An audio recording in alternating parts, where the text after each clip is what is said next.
So it's great that we're able to offer that. It is not March 27th, though.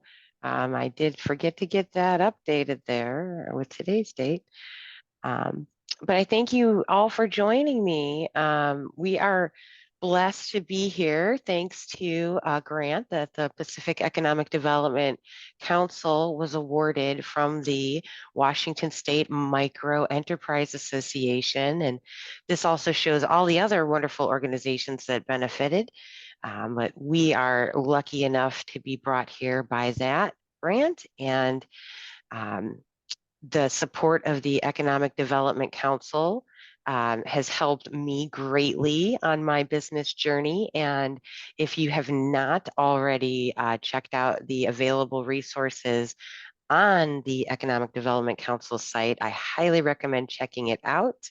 In addition to these tech classes, they have ton of resources available. There's also a business center and printing services, referral for accounting and social media and other support. So I encourage you to become a part of it and take advantage of the benefits that our community has, because not every community is this lucky.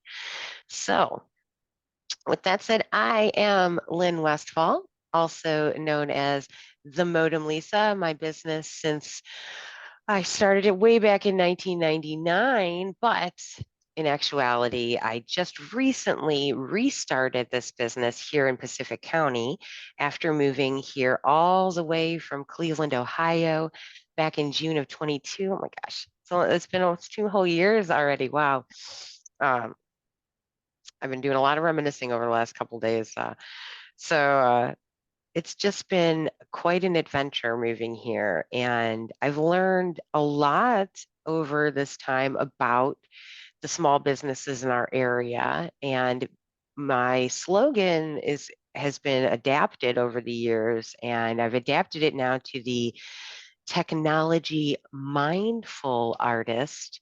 When I first started in 1999, it was where art and technology collide, because in 1999, those of you who were in the business space might remember that the internet was still a questionable thing. Were we going to need this thing called the internet? Did we all really need home PCs? Was this really going to stick? I had so many business owners tell me that having a website was a fad and that they didn't really need it. And other business technology was still expensive, clunky, hard to deploy. You know, the concept of your small business running an HR system was crazy. You know, you managed people on paper and you managed almost everything that way.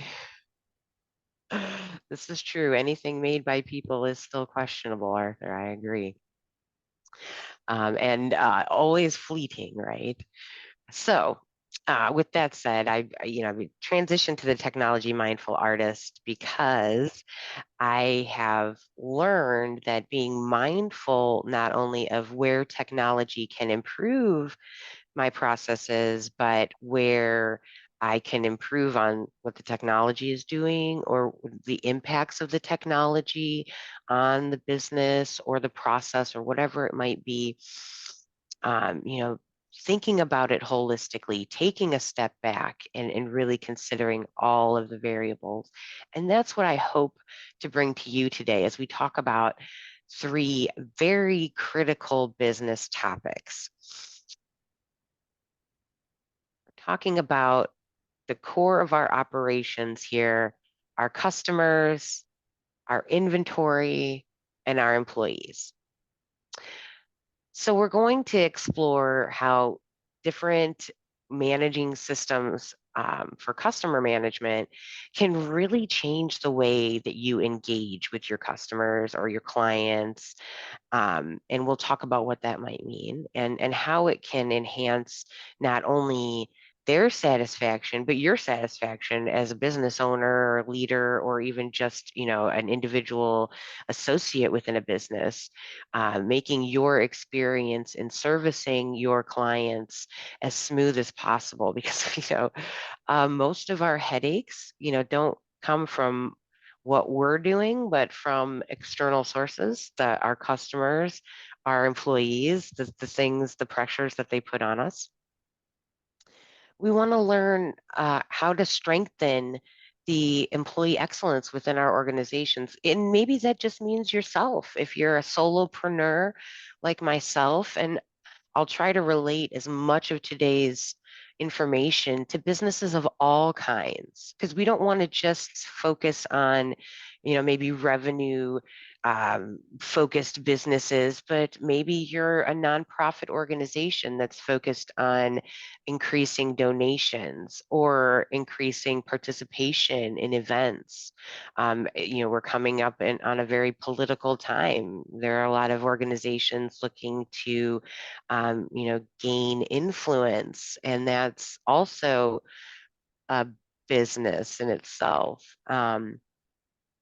And then inventory management. So thinking about inventory holistically and what it means to your business. Maybe you don't sell a product or good, and you're thinking, what do I need inventory management for? Well, we're going to talk about that. And we've already talked about inventorying technology, which is kind of important to any business that's utilizing technology to manage different aspects of their organization. And of course, how these systems interact with each other and how we use the data within those systems in order to drive our business forward to achieving our goals and success. So let's talk about the poll. I know there's only 2 of you live on the call to fill out the poll, but let's talk about the responses we did get. So we're Oh, split. I don't think I filled out the whole poll somehow. Oh, I thought I was done, but I wasn't done. I just got this far. oh, okay. Was there more after Um, this? well, there's 10 questions. Oh, I only answered 2 then. Oh, okay. Well, that's all right. We'll go through. I don't think I can redo it without losing the answers that we already have, but we'll just talk through it Okay. because that's more fun anyway. So, do you track data about your customers, clients, partners, donors? The target of your function, your organization, who you're going after to gain their business or their donation or their participation. Do you track anything about that today? So we're kind of split, 50-50. And as a small business owner, solopreneur, I can say I actually kind of fall in the middle.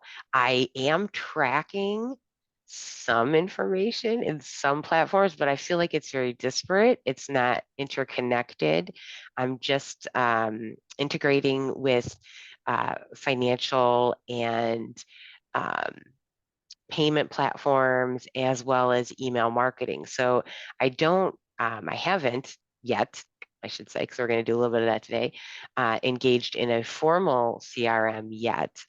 For my business. Of course, when I worked in the big bad corporate world, I was privy to administering the massive CRM known as Salesforce. And that has kind of taken over the industry. And we'll talk a little bit about what Salesforce is. So, question number 2.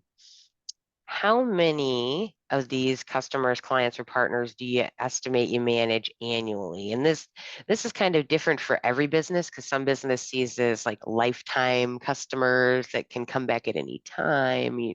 Maybe you don't measure it on an annual basis, but we tend to measure our revenue on an annual basis, at least because of tax purposes. So we've got disparity here. We've got someone in the 1 to 50 range, and then 100 to 500 is the other range. So your needs for tracking this information obviously gets exponentially more challenging the more contacts you have, and the need to manage that data in a way that eliminates errors, keeps out duplication, gives you insights into that customer or that relationship, that need to know that this is more than just a name, an email, and a phone number. And oh, wait, this is an important customer at the least, being able to tag and understand more than just what that data is. So the more you have, the exponentially harder that gets to sort through, and the need for a tool becomes more and more apparent. So the next question was, what percentage of your organization's time is spent interacting with these customers, clients, or partners? And I'm kind of surprised that the one response is a fairly low percentage. Typically, the smaller the business, the more interaction you're having, because you have less staff well, I should say, because we're talking about the overall organization, it could be spread out amongst your staff, but typically nurturing those relationships is a lot harder. If you think about a big business, like Amazon, they don't have to spend as much time nurturing their customer relationships anymore. Maybe their business to business partnerships. I can tell you, as a Amazon Web Services contract negotiator in the multi-millions of dollars a year, they pay a little more attention to those customers. But the people buying off their retail system, as well as I do, that it's mostly automated with chat bots and processes. So you don't talk to an individual necessarily.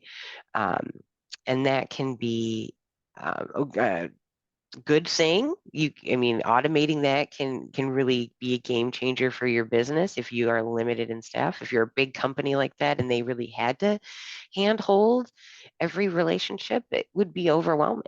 If they spent 25% or 30 to 40% of their time doing that, they wouldn't be able to run the rest of their business. So you do want to be, by utilizing the tools that we have and creating and capturing the data that we need to understand this, we can get that percentage to a manageable amount of time that's appropriate for the amount of revenue that it's driving. So now, do we track and manage inventory? And this can be, I put in here a little note that this could be donated items if you're dealing with a charity. It could be print materials. It could be anything that's required to run your business. And I had, sort of thought about this very deeply about myself, because I'm a consultant, a trainer, public speaker, trying to be an influencer of different things. So do I really have inventory? And it was kind of right in front of my face, and I didn't realize it. I have to have different inventory of, obviously, the technology stack that I use that we talked about in the first call. I have to manage my technology for the company and what that costs me and how it's managed. That's inventorying your technology, right? But I have print materials. I have business cards. I have flyers. I have rack cards. Those things I need to know. Do I need to order more? Should I plan for that spend? Where have I put them? They include QR codes, so I know if they're effective and am I getting my return on that investment. So, and there can be all different kinds of things that your business has to maintain an inventory of, down to in my last corporate role, we had a little center they called the People Place. And this was a room where you could go, and there were a couple HR associates that worked there doing their normal work, but they were also there if you just needed to speak with someone and be in a comfortable situation, maybe, decompress a little bit. But they always had M&Ms, peanut M&Ms, I should say specifically, peanut M&Ms and Twizzlers. So believe it or not, if the stock of peanut M&Ms was depleted, employee productivity went down. So this was a measurable inventory item that had to be managed in a large corporation, because if there were not enough peanut M&Ms, bedlam. So what percentage of your time are you using to manage them? Well, if you're not managing that, you're not spending any time on it yet.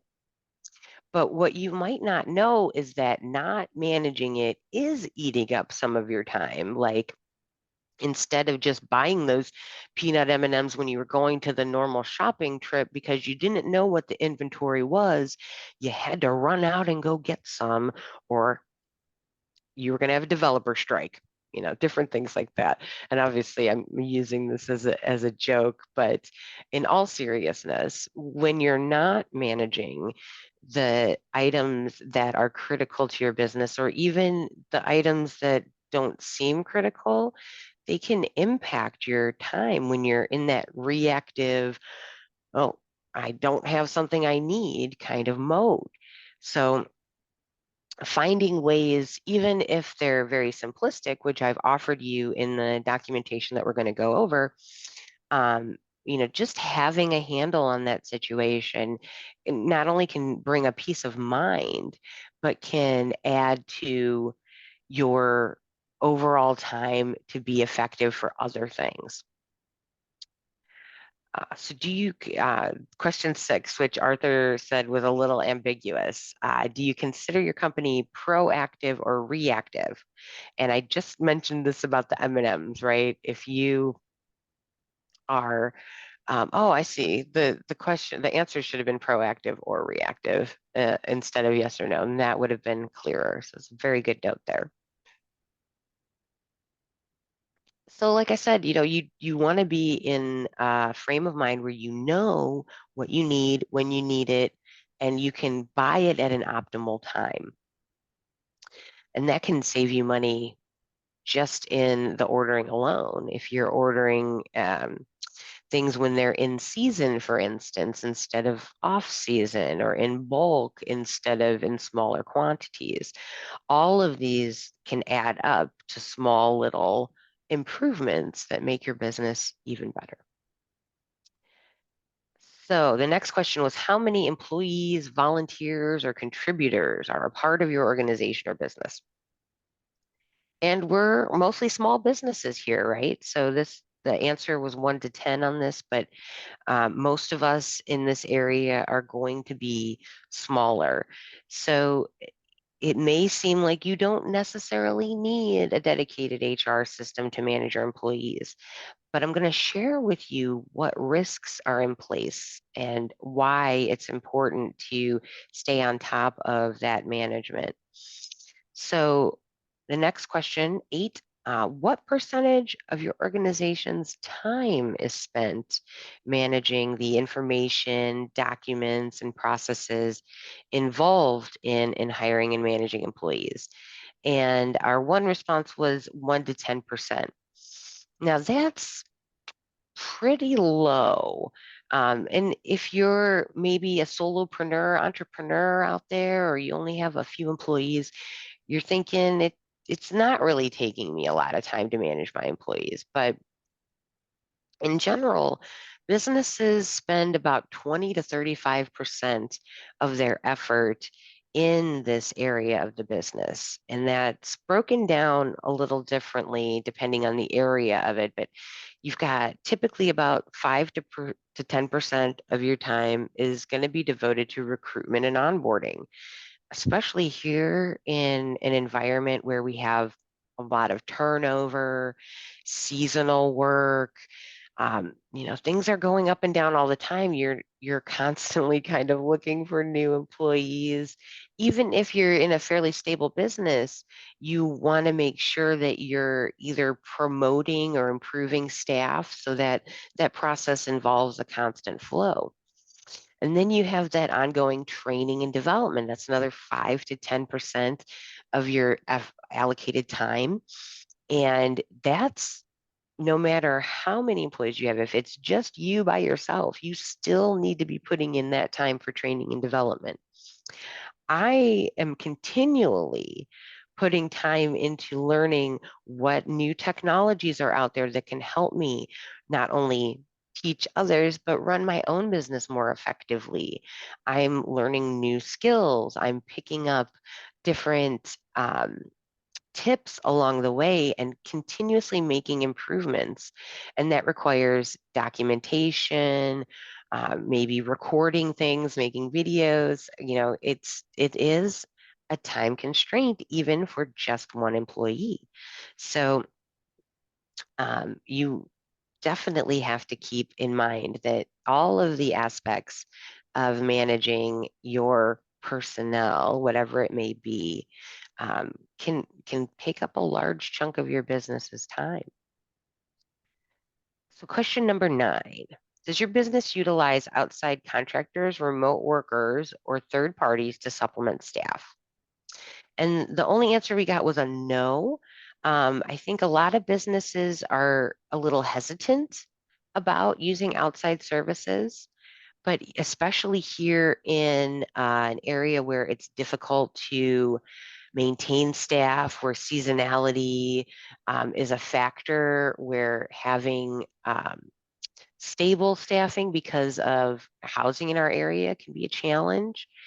Um, you might need to engage in ways to supplement that staff. And that could mean hiring outside, using some of these gig work sites we'll talk about, or it could mean outright replacing staff with technology tools. And we'll talk about that too.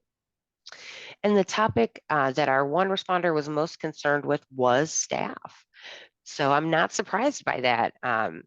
Because it's such a difficult topic in this area. And, we saw through the sort of winter or off months around here, there limited opportunities. Some of the locations of things close for seasonality. So people might lose jobs or have hours reduced during those time frames. And now we're getting ready for the tourist season to really kick in. So I've seen ad after ad on social media for roles. Um, so what's important is to know that there are tools to help you with these staffing concerns, and we're going to go through them. I'm going to go ahead and close out our poll. And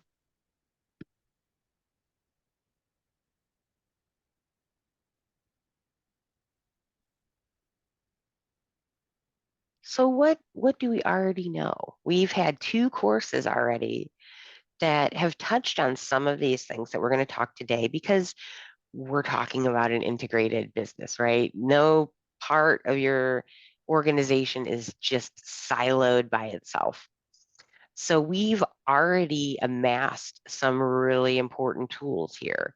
In the first course, we discovered how integrated our communication and information sharing platforms, the ones we use for email and messaging, document and data storage, how they can be tightly integrated with the platforms that we utilize for financial management. And now we're going to build on that even further and find out these other platforms that they should also integrate with. We're going to talk about how to automate these tools, just like we did in the first class. We talked about process automation, where things that are repetitive, that reoccur, or have maybe limited need for manual intervention, you can use technology to automate those, and we'll include those in these processes as well. And we covered how to choose and implement technology, which will, again, since each of these can be new technology platforms, we'll talk about what it means for each platform and how it relates to choosing these CRM, customer relations management, or human resources or inventory systems. Most importantly, in that first class, I think, we learned 2 things: that someone in your organization needs to own your technology landscape. and it might be you if you're watching these. So none of these systems are going to manage themselves completely. A lot of it can be automated. A lot of it is, well built out to be user friendly and intuitive, but it still needs someone in your business to manage it. So that's critical. Somebody's got to be the owner. And what I've repeated throughout these classes, and you're going to hear me repeat it a lot today, is that you cannot improve what you're not measuring. So again, we're going to be capturing metrics and tracking our ROI on these different tools and what these processes bring to our business so that we know what to improve, how we're improving, and we can just continue to make the most of our businesses. In the second class, we learned about how our outward position, is affected by technology, by our digital presence, and how we can use that to grasp more customers. And now that we can attract those customers, we've got to manage them and all the data that we collect about them so that we can grow that relationship along with our business. So we're all here because we provide something. Maybe it's a traditional business where we have a store, we're selling goods, or we're serving coffee or food. It seems very simplistic, but there's a lot to those businesses and there's a lot to those customers. But that's not the only type of organization that has to cater to some kind of target. You've got business to business activity that happens. So maybe your customer is another business and you consider them clients or partners. You don't call them customers, or you don't interact with their end consumers at all. So those relationships are still important to manage. We talk about nonprofit organizations. We have a lot of nonprofits in our area, and those have a number of different relationships that might need to be tracked and managed, such as beneficiaries, donors. You may have a board that has to be managed because these are all still interactions that are not necessarily personnel, but maybe, and these lines can get fuzzy depending on what we're talking about. Government agencies. So we have some, local government organizations that could be a part of these calls, and their customers are local citizens. We're their customers. So they need to think about our needs, right? Research institutions might have, instead of traditional customers, their stakeholders could be academic partners or government agencies or public sector sponsors. There are wholesale or distribution businesses where they interact not maybe directly with customers, but indirectly through their clients. So again, maybe they don't have any consumer, end user facing operations, but they still have clients that they're servicing. So, when we talk about customer throughout the rest of this session, we're really talking about your audience that perpetuates your business. So whatever that means to your business, you're probably not operating in a vacuum. In other words, you're servicing or providing something to someone. So what does it take? There's so much activity that goes on now when we talk about customer experience. And it can take a lot more than just sending an email or answering a text message now to cultivate a sale. We talked about a lot in the online presence class and what it means to really draw those people in. But then once you have them, once you know that there's an interest, there's an enormous amount of data that can either help you to make that happen or show you why it doesn't happen if you don't end up closing that sale at the end of the day. So let's talk about the terminology that will sort of be superfluous to all of the customer relations management or CRM platforms, and that we'll use throughout the rest of this part of the session where we're talking about customers.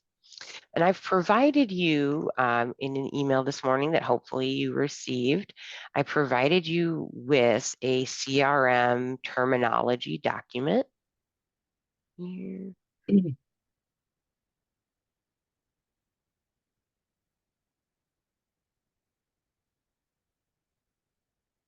And we're not going to go through all of these in detail. I'm just going to kind of high level cover these, but you can keep this as your reference because it is relevant to almost any of the platforms that you'll come across.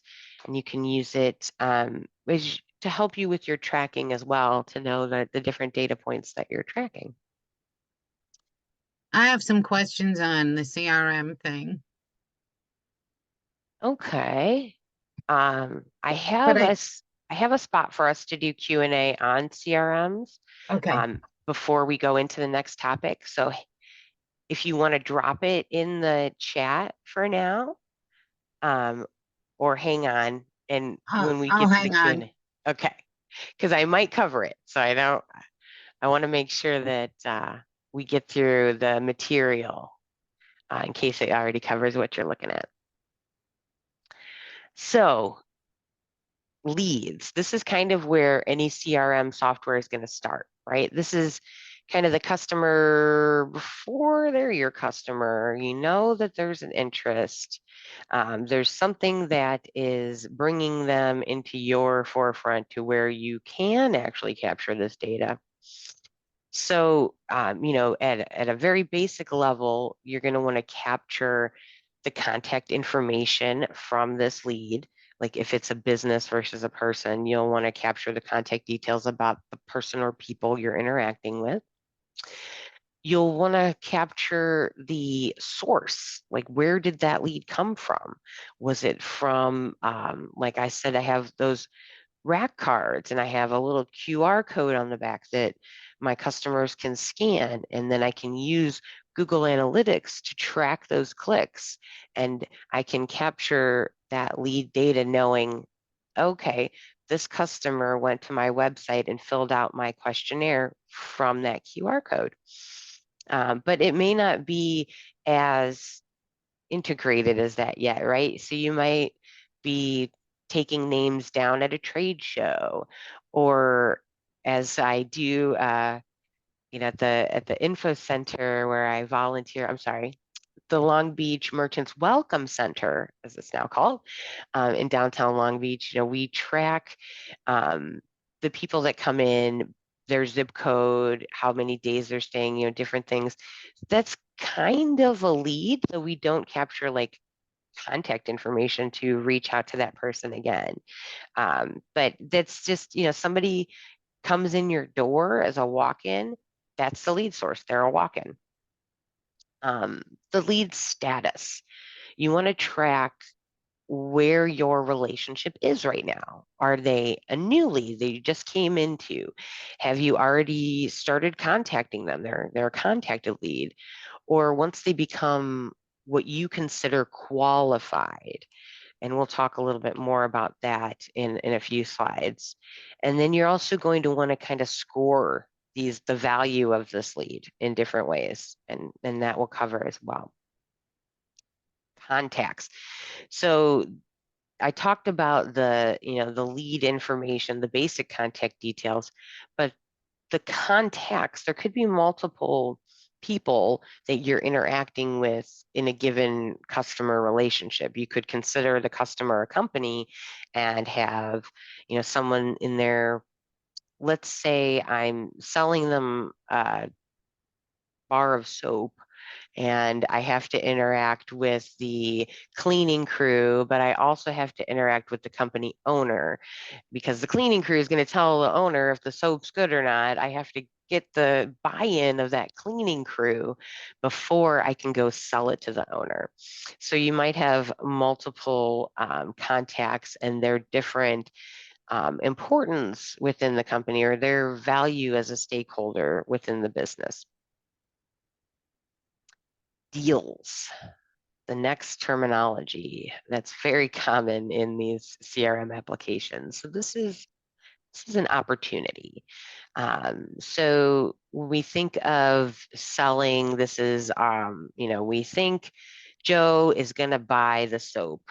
But when we think about this in other aspects, we think this is going to be a client that will engage our services. We think this is going to be a donor that will sponsor an event. We think this is someone that's going to attend an event. These are all different deals that, depending on your type of business, might be, different opportunities that would be considered deals within your business. So when you're tracking the deal, obviously you want to give it some kind of descriptive name. With all of these things, I also recommend unique identifiers. And in the spreadsheet that we'll look at in a little bit, I've created some kind of basic concepts for you there as well. So with the deal, you want to track its name, its identifier, the value. If it's a donation amount, if it's a sale amount, if it's a time amount commitment or a quantity commitment, what is that value of this deal? When do you expect it to close? You can't really measure if you don't have a target or a goal. So you want to know if when you're going to close that, so you can start to track the next component, which would be the stage. If you're still prospecting and kind of working on that deal, or it's qualified, we're going to move forward and provide some kind of next step. We know they're really interested. And then you might move into proposal and negotiation. These are all different stages of a deal that you would track. And then, with the deal, you want to track you want to track the contacts and company associated and any notes, activities, documents as that deal process goes through. So then our next term, pipeline. So the pipeline kind of represents the workflow of your sales process. This is those different stages that we're talking about. And in a lot of these, especially like HubSpot that I reference in the documentation, there's different ways that it makes this a visualization of your pipeline. So depending on how you manage these opportunities, it can look very different. You might have very different stages than other companies. Your deal cards, or like the representations of the deals within the pipeline, those can look very different depending on what it is your opportunity is. And then there's the different, depending on the application that you're working in and how you're looking at the pipeline, there's the different views and dashboards that you might have of that pipeline. And the final terminology that I'll cover here is the campaign. And this is a ubiquitous term that we see in social media and the online presence class. We talked about the different campaigns that we have for email marketing, for social media marketing. This can be print marketing as well. But a campaign in this sense doesn't just represent the marketing, but the actual flow to get the sale. So you've planned a sales promotion that you're going to have a social media campaign for, and you're going to have an email marketing campaign for. But those are aspects of the overall promotional campaign to offer 10% to new customers. Or maybe you're trying to gain customer retention, and you're creating a campaign where you're emailing existing customers. So you have an email campaign, you have a social media campaign where you're reaching out to them with their contacts there.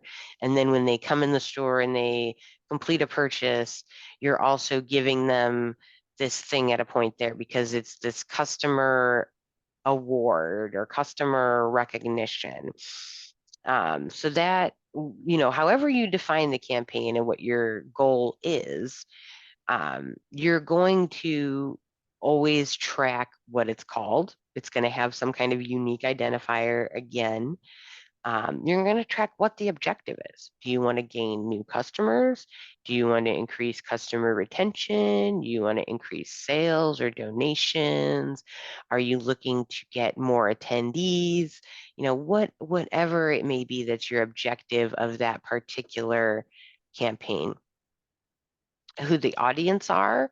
And you can track a lot about your audience depending on what your goal is.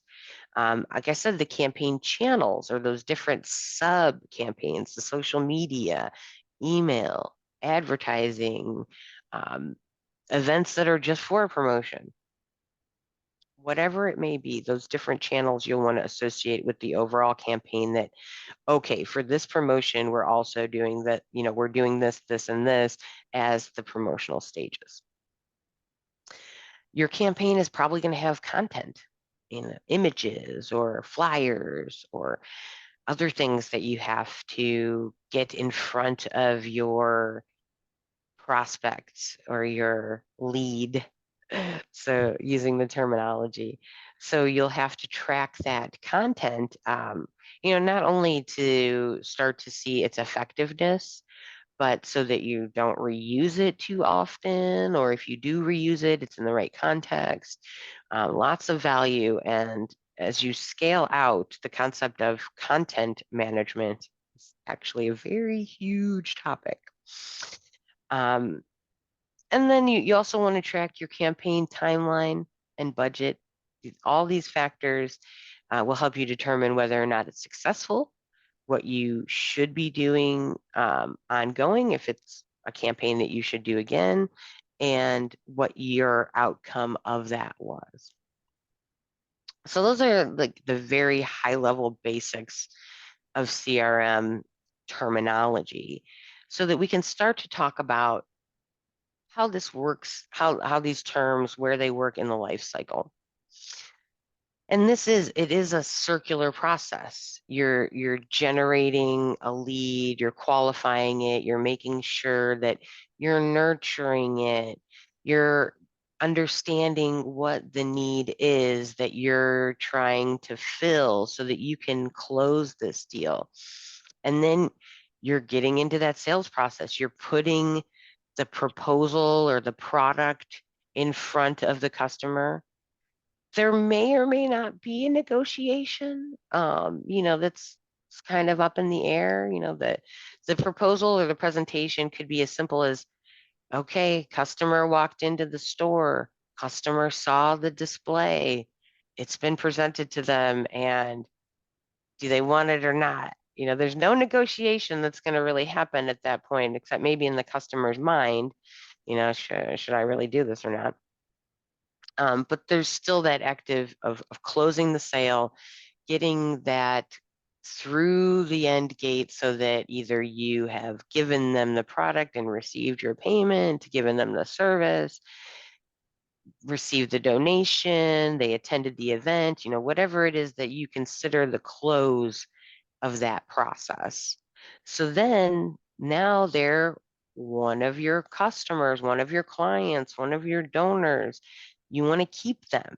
You want to manage that relationship, and not only to retain them, but so that they become your influencers, so that they upsell for you, so that they tell their friends and family, I love using the modem, Lisa.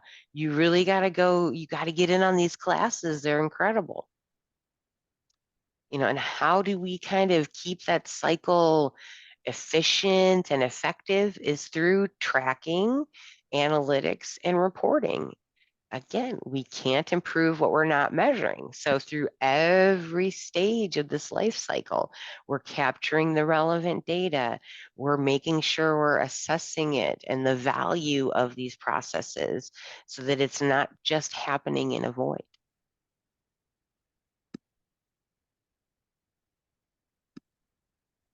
So that first step, that lead generation and qualification process, we talked about, the terminology involved in that process.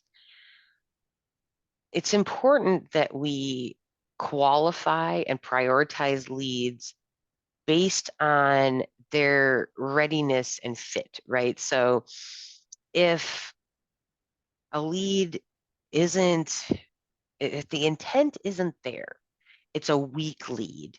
You might want to make it a low priority. But if you qualify that lead and they're engaged, they're ready to go in a short time frame, you're going to make that a high priority. So you'll have to gauge throughout your process how you rate these different lead qualifications. And it's a personalized process. Um, I would nurture a relationship for a technology client a lot differently than a barista is going to nurture her clients coming in to get coffee every day. I'm very deeply trying to understand someone's technology needs and purpose.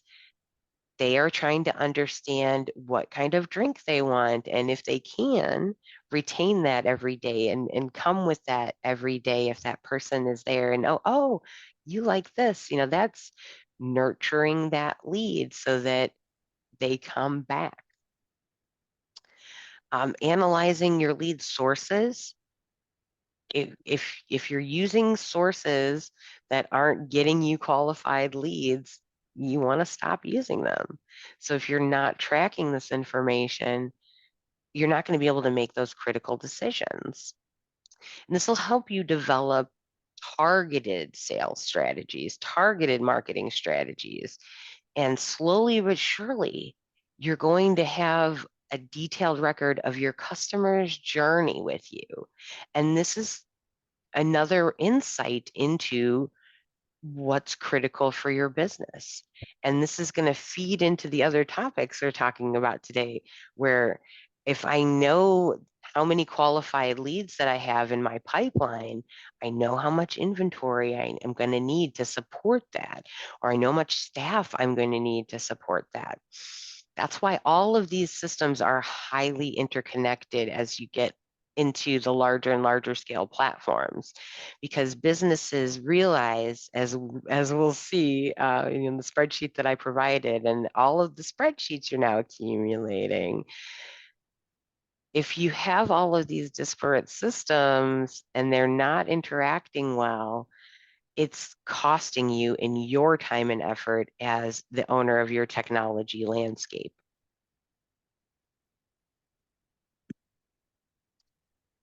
The sales process, closing that deal, the information that you're tracking during this part of the process can contain the documents surrounding a purchase.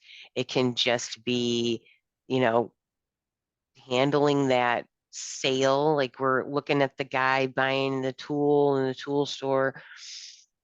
You may have difficulty if you're a walk-in retail establishment thinking of ways to capture your customer data during that sales process. You don't want to be too invasive, but if you have a point of sale kiosk where you can get that person to enter their email address or their social media contact or phone number, you start to build that during that process then. And you can then send them a thank you for buying. And now you're starting to nurture that relationship and get them to come back in the door. Maybe you have a big sign when they walk in that has your QR code. And if they scan your QR code and like your Facebook page, you give them an extra 2% off their sale. There's all these different ways that you can start to capture your customer or client's information along the way without, impacting that sale process. But around that sale process, you also want to collect every piece of data. Like if you did have a negotiation, what was the process involved with that? What did you need to close the sale? If you needed a signature, you might need secure document management to do that. The tools will kind of surround whatever your sales process is. And maybe you don't need something elaborate, but you still want to track, where you got from that lead to the sales process and how that went. And then, we talked about this a little bit already, but we want to build customers that keep coming back to us. It's going to improve our profitability if we have customers that come back. We're going to have a consistent revenue stream. And that's difficult for this area, right? Because we have the seasonality, but the more you know about when those customers are coming back, what might lure them in the off season, how can you, even out that swing a little bit through other avenues or opportunities with those same customers. The more your customer is satisfied, the more they are going to tout it to the world. Everybody today is an influencer, right? On your social media or Google Maps, you're saying whether you liked it or not. We have Yelpers liking our restaurants and hotels.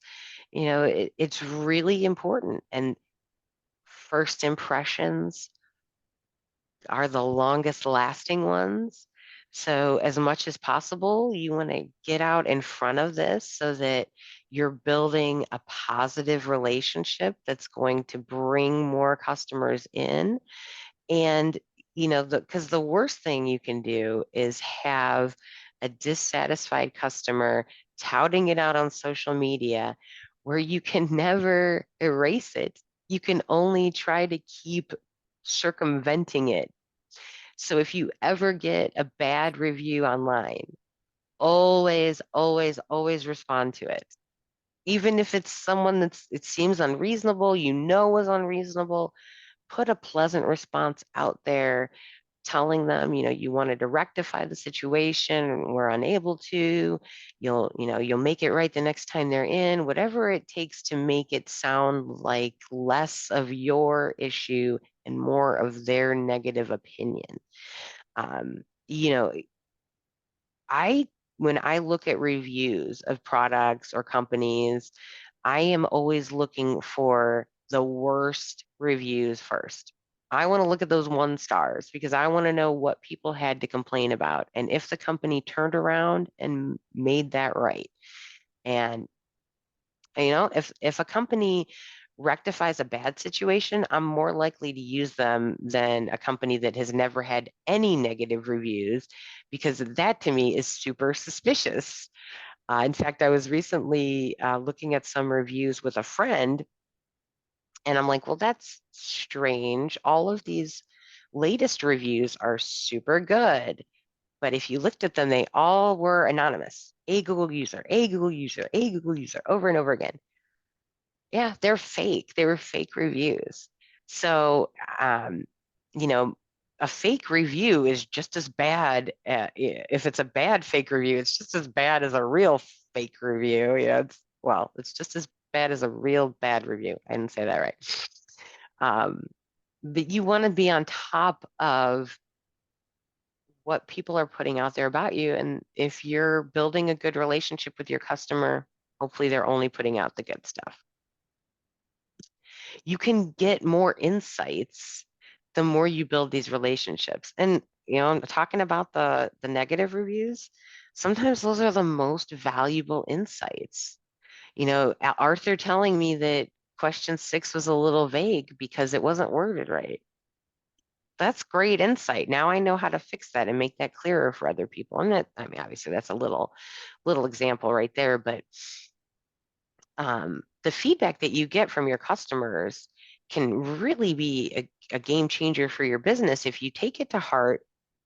Obviously, you don't want to take it personally, but it might be hard not to if you're someone like me that's providing a direct consulting service and or a class. And what if the customer insight was her tone of voice was just totally inappropriate for a class? It might take me a long time to figure out how to react to a comment like that. But I would have to come up with a good response, a way to improve or show that, we don't necessarily feel this way, but I could tailor it to an individual need in the future. You want to find a positive spin on that. But that customer insight could help me change. And maybe I'm talking too fast. Maybe I'm talking too slow. Maybe I'm using big words. I want to consider whatever that feedback was to make my business even better. Because then I'm better than my competitors, right? I'm, you know, I'm on top of it. Lynn responds. Lynn tells people, it's okay to criticize her because she wants to get better. But her competitor doesn't like to hear negative comments, or they never listen to any of my ideas. You want to stay on top of your competitors. And this is a great way to do that by having a great customer relationships process where you're in regular communication, you have an open, honest, clear pathway for them to interact with you. A loyal customer is also a lot less likely to be swayed off and away from you by a competitor. So use these tools to help build that retention. So what tools are available to help us? You can work with what you got. Now, for all of these, I'm going to tell you this. For all of these platforms, you have tools today that you could use. They're not ideal. First and foremost, all of us in the first class, we talked about these communication platforms because they're almost ubiquitous to any kind of business. You're having some kind of communications, you have some kind of documents and data that you have to track. So you have these platforms. So that means that you probably have the ability to have spreadsheets and documents that are related to tracking your customer process. And in fact, I've given you a spreadsheet full of different business information tracking sheets. And the first one is for customers. Where did it go?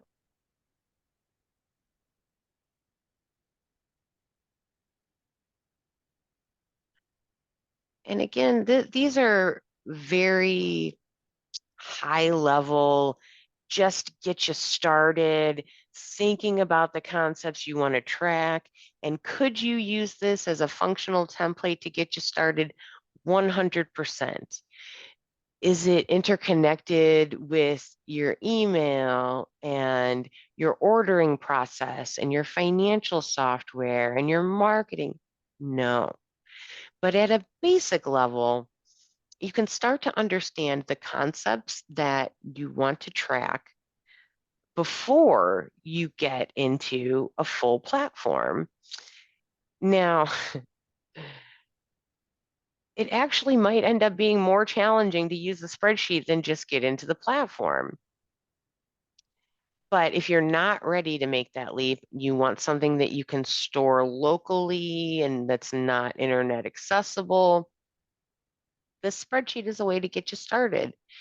And you'll see all of our keywords that we talked about in the terminology, they're kind of covered here. And along with, critical dates to that relationship and the stage that it's in. So this is definitely something out there to get you started. And you're going to have to relate it to things like your employees, which we'll look at later.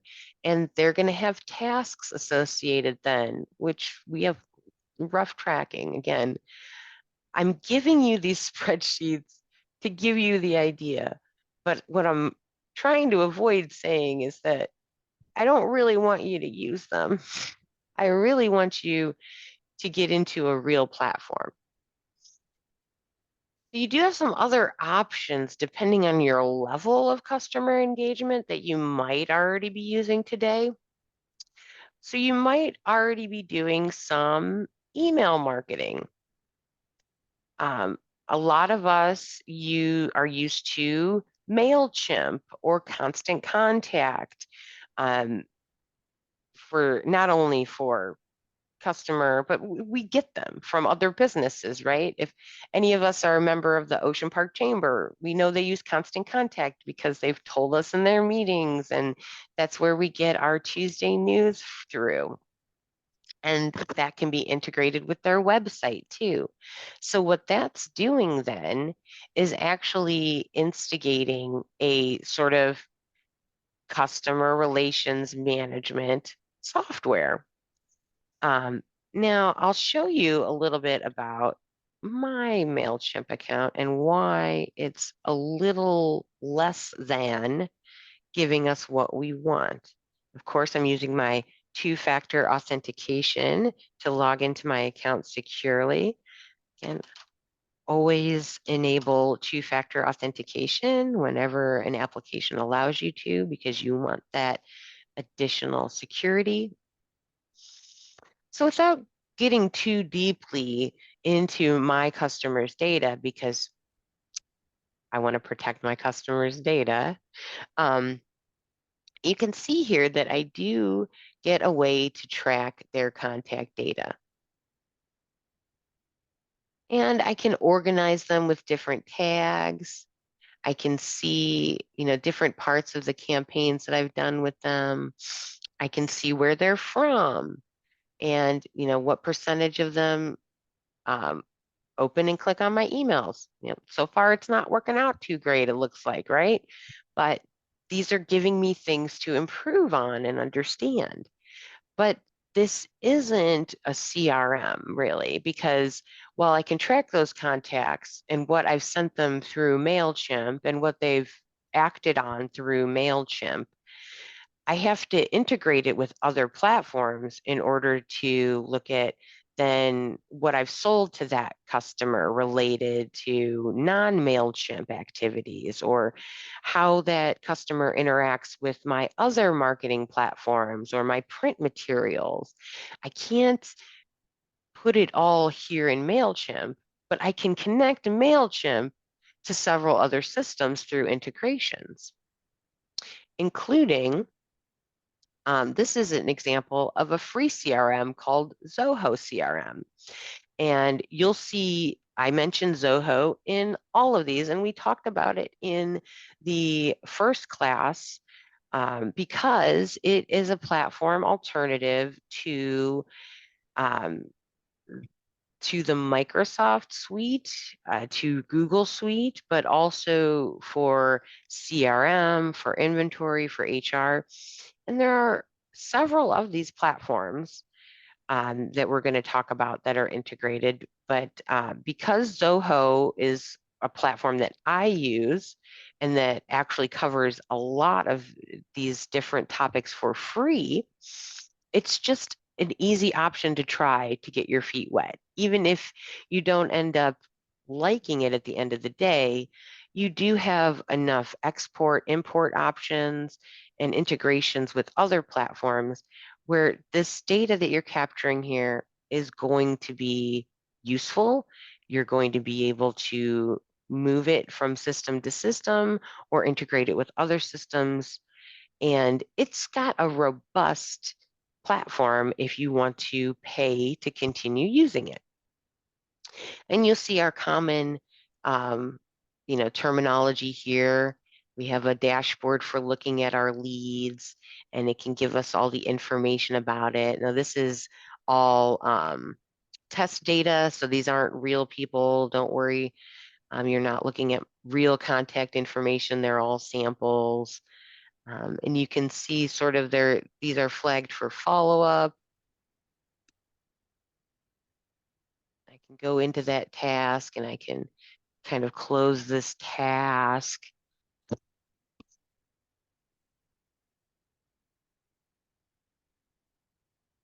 Then I can go back and I can see, okay, what deals do we have in our pipeline? And this is a view of the deals pipeline in Zoho CRM. Boy, it'd be great to have some of these big deals. Let's get those going. But here you see the different stages of the deal that are laid out based on common business practices. And I can customize all these.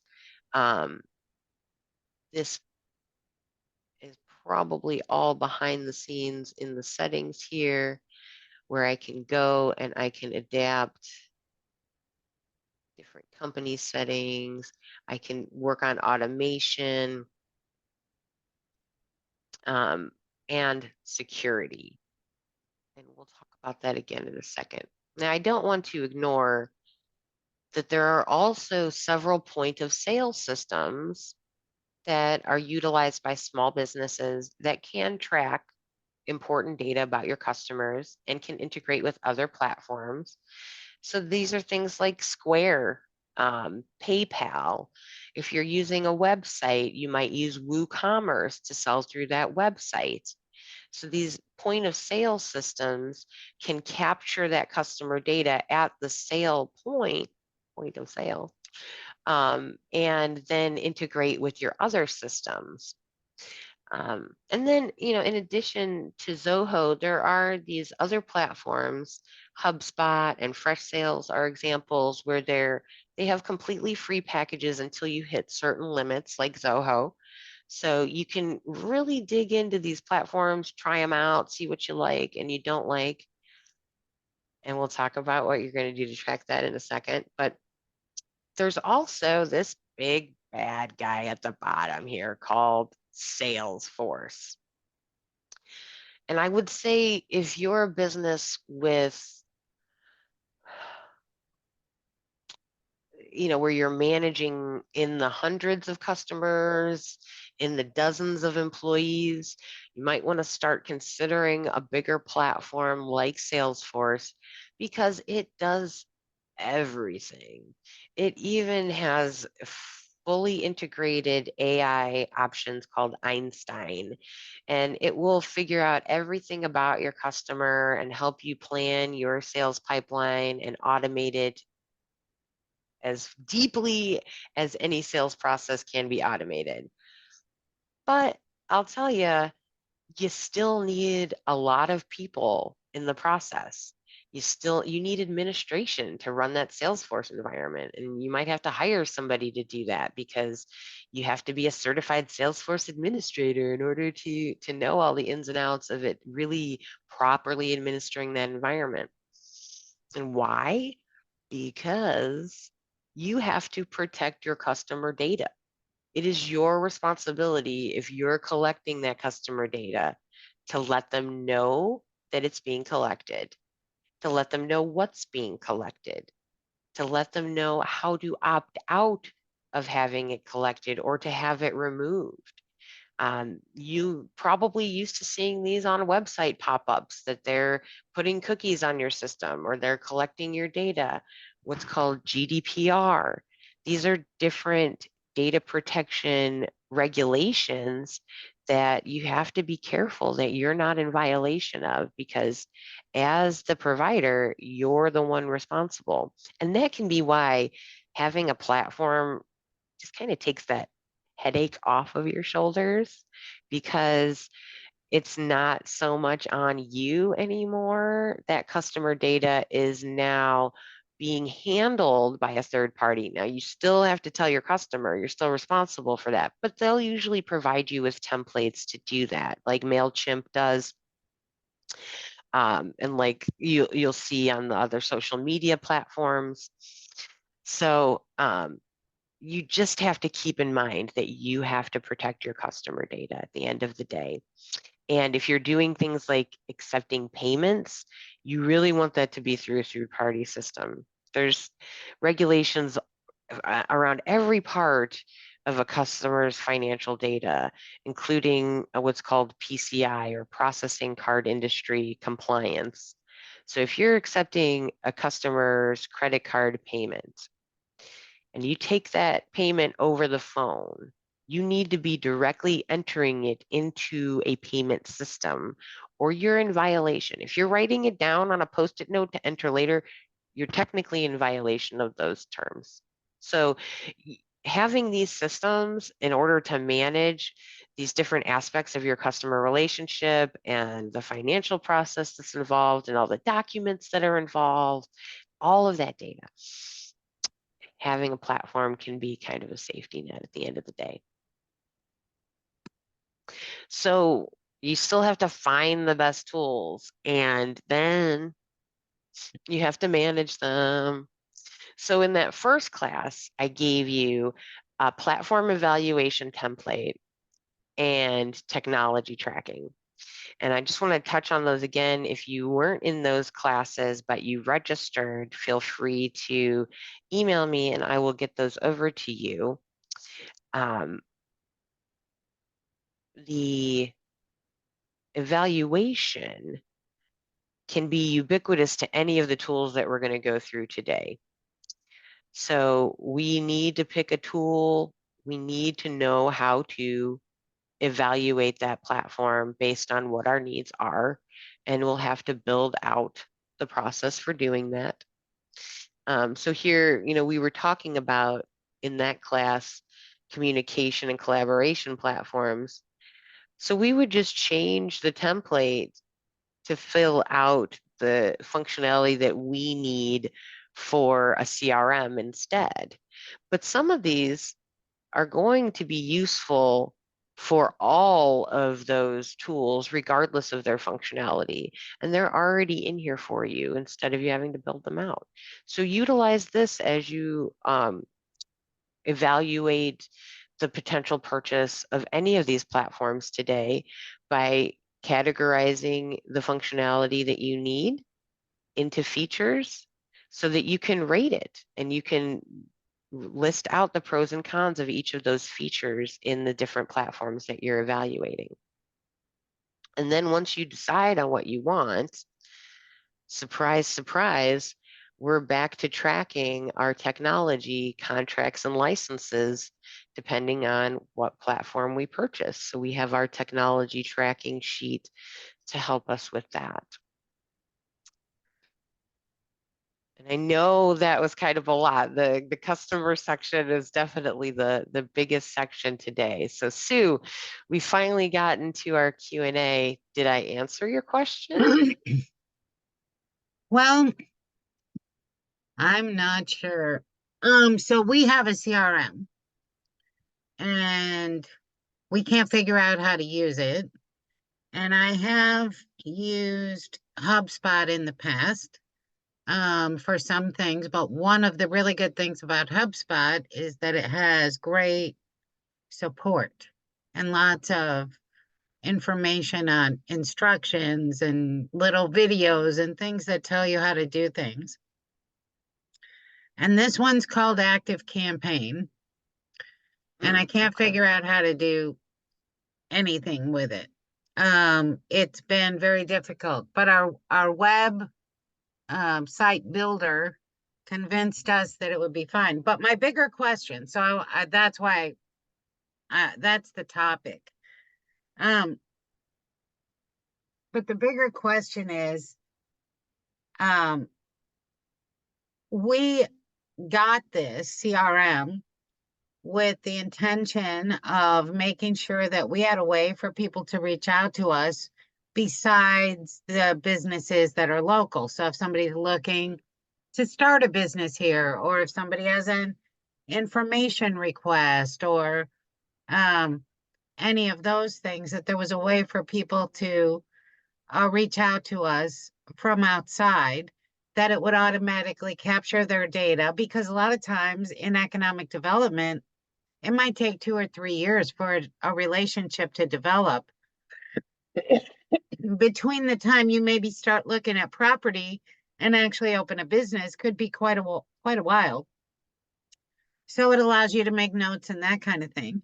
But I also wanted to be able to put all of they told us we did not need separate member software, that we should just use this for everything, but it's really designed with a sales focus in mind. And so, my big question is, can we use our CRM for the purpose of membership stuff, as well as, I mean, we can classify them, all of the people in our database, but can we use the CRM instead of a membership program? And if we can, then it's probably worth the work it is to try to figure out how to use it, if that makes any sense. You said it was called Active Campaign? Yeah. Because this is kind of the challenge, I would say, is that typically my automatic response is no. A CRM does not offer membership style like platform capabilities typically. So let me see if I can do a quick little inspection of this Active Campaign because I'm not directly familiar with it. Let's see what its functionality is here. And I'll show you how I evaluate that by looking at it here. So I'm looking at the Active Campaign site and what they list as their platform features. And I'm seeing kind of the standard CRM stuff that we would see. It lists audience management here, but it's not a platform.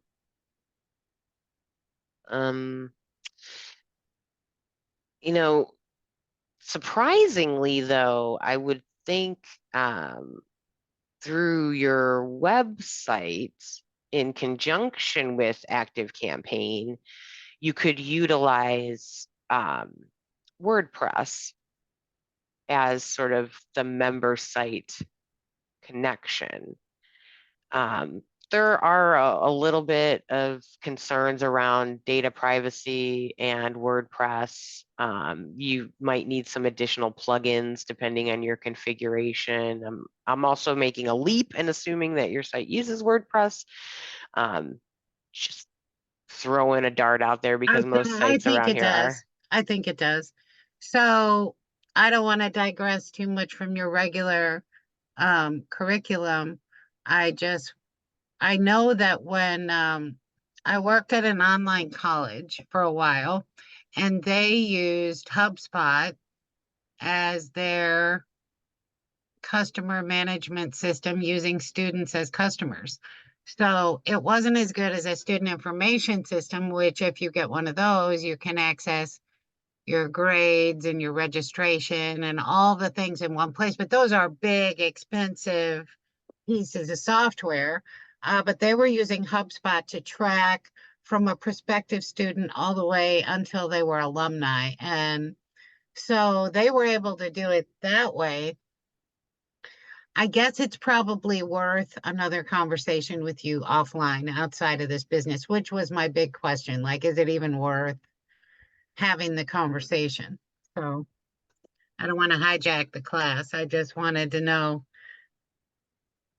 Oh, is it even? especially I can understand why you want to get there because you manage all these businesses that you also want to have presence on your site, potentially, public presence, but you want them to be able to communicate and interact with you and maybe with each other. Similarly to say what I proposed for the Long Beach merchants where you want the merchants to be able to update their own information. You don't want to have somebody doing that statically. Maybe they want to add events.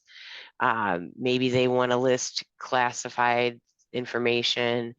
Maybe you want to make specific information private to members only, and send members only messages to their portals and things like that. So depending on what you're trying to get out of a portal situation, other than is there a landing page where someone can put in their own contact information, which should be possible with any system, even if it's and There is integration. there's a contact page where they fill out a form.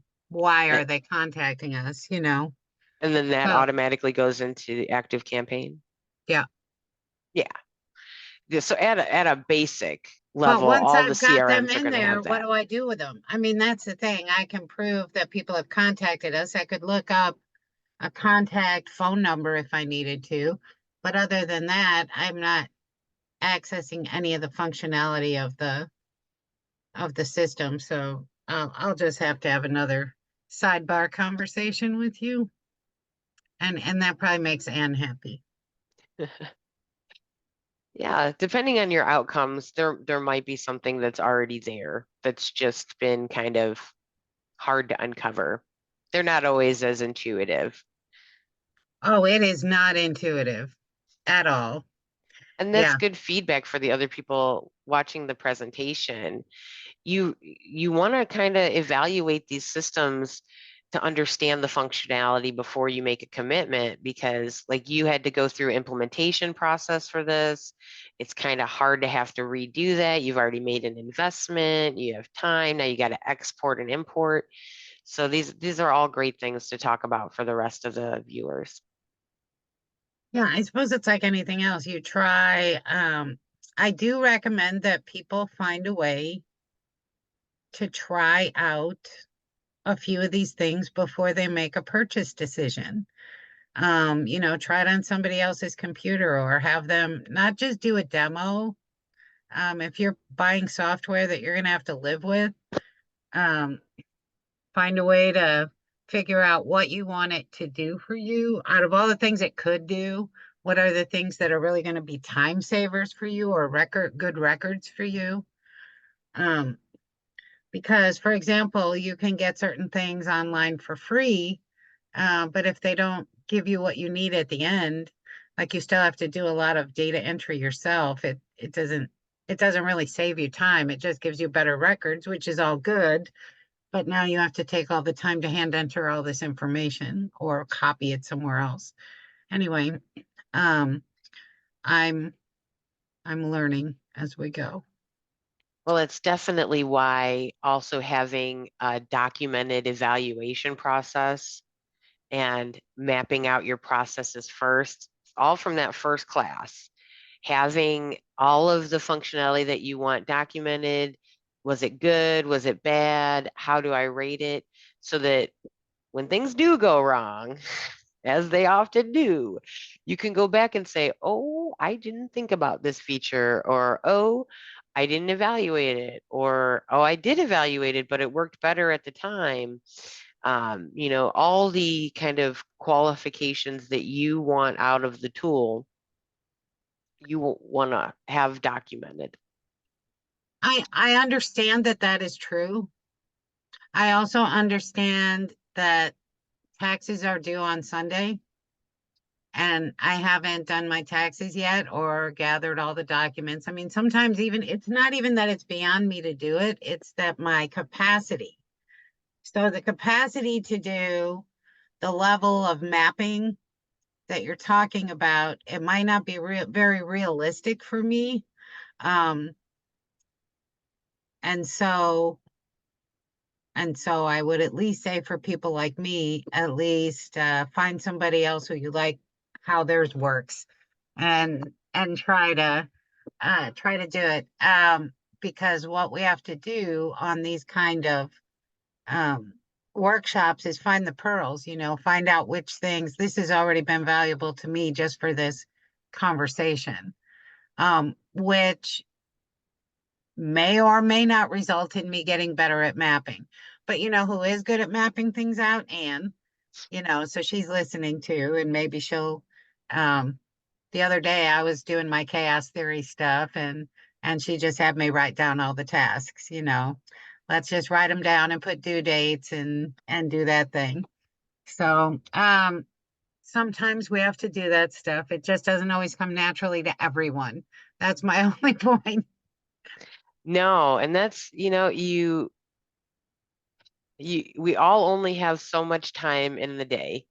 There's always going to be that finite amount of effort and energy that we have, and knowing where you get the most value out of your energy.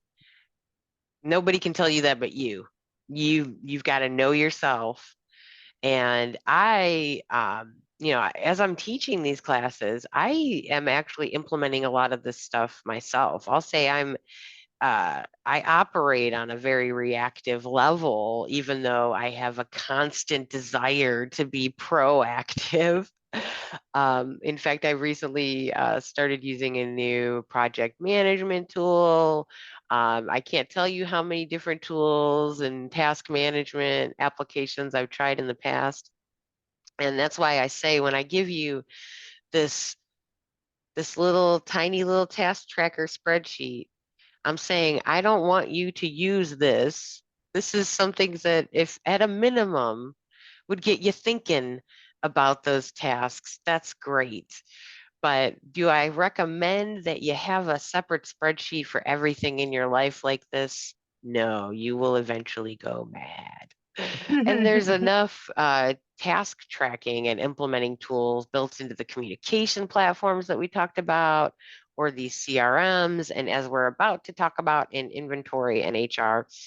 So again, these are just kind of options to get you understanding the processes and what you might do and what might bring the most value to your organization. Got it. So hopefully we've all understood now that we might have some kind of inventory. And there could still be some of us watching this presentation that don't have anything at all. You don't even have business cards to worry about. You really don't have any inventory. You could just go ahead and fast forward to the next segment then. But I think we all have some kind of inventory that we're going to track. If we're making something, it's easy to think about inventory, right? Because we have raw materials that we're using to make that product, and then we have work in progress. Maybe we have parts of that product that we're not done with yet, and then we have our product that's ready for sale to get out the door. Maybe, like me, you don't have any of that, but you have marketing materials. You have office supplies, like we talked about the peanut M&Ms. You have client presentations or digital materials. You have employee onboarding and training materials. You have a lot of different maintenance supplies, for keeping your facility in order. These could be miscellaneous items, and what I don't have on here or at the bottom is the technology, right? We've got a technology inventory. So it's very likely that even if you're not making a product, there's some kind of inventory that you need to stay on top of. And there's almost an argument that your time is inventoriable, but we're not going to try to tackle that concept. We're just going to try to stick with what's a little more tangible. So we want to stay proactive. Effective inventory management, it's about finding that balance. Do we have enough to supply our needs without having too much of it over here? Because too much of a good thing is just as bad as not enough. You don't want to have excessive stock taking up space in your facility. You don't want to have overspend that you might not get back on that stock. You utilize these inventory management systems in order to optimize these inventory levels to a point where you know what you have at any given time, you know what you're going to need upcoming, so you can keep your costs as optimal as possible. And we're going to mention it again. Back in that first workshop, we talked about the process mapping steps that would help you determine your needs as far as inventory goes and how that inventory workflow is going to play out. If you aren't really making or selling products, an inventory system can be very simple. And we've included a spreadsheet here that has very simple ways to get started with that. If we're talking about products or supplies, it could be this very straightforward inventory where I know what it is. Is it a good that's sold or not? Meaning, is it something that is going to be put out to my consumer, or is it just something for my internal business needs? And this can play into if you have to have raw materials, you want to have a sort of more elaborate or more detailed inventory. And again, these spreadsheets are alternatives to get you started before we start thinking about what an actual inventory system could bring to your business.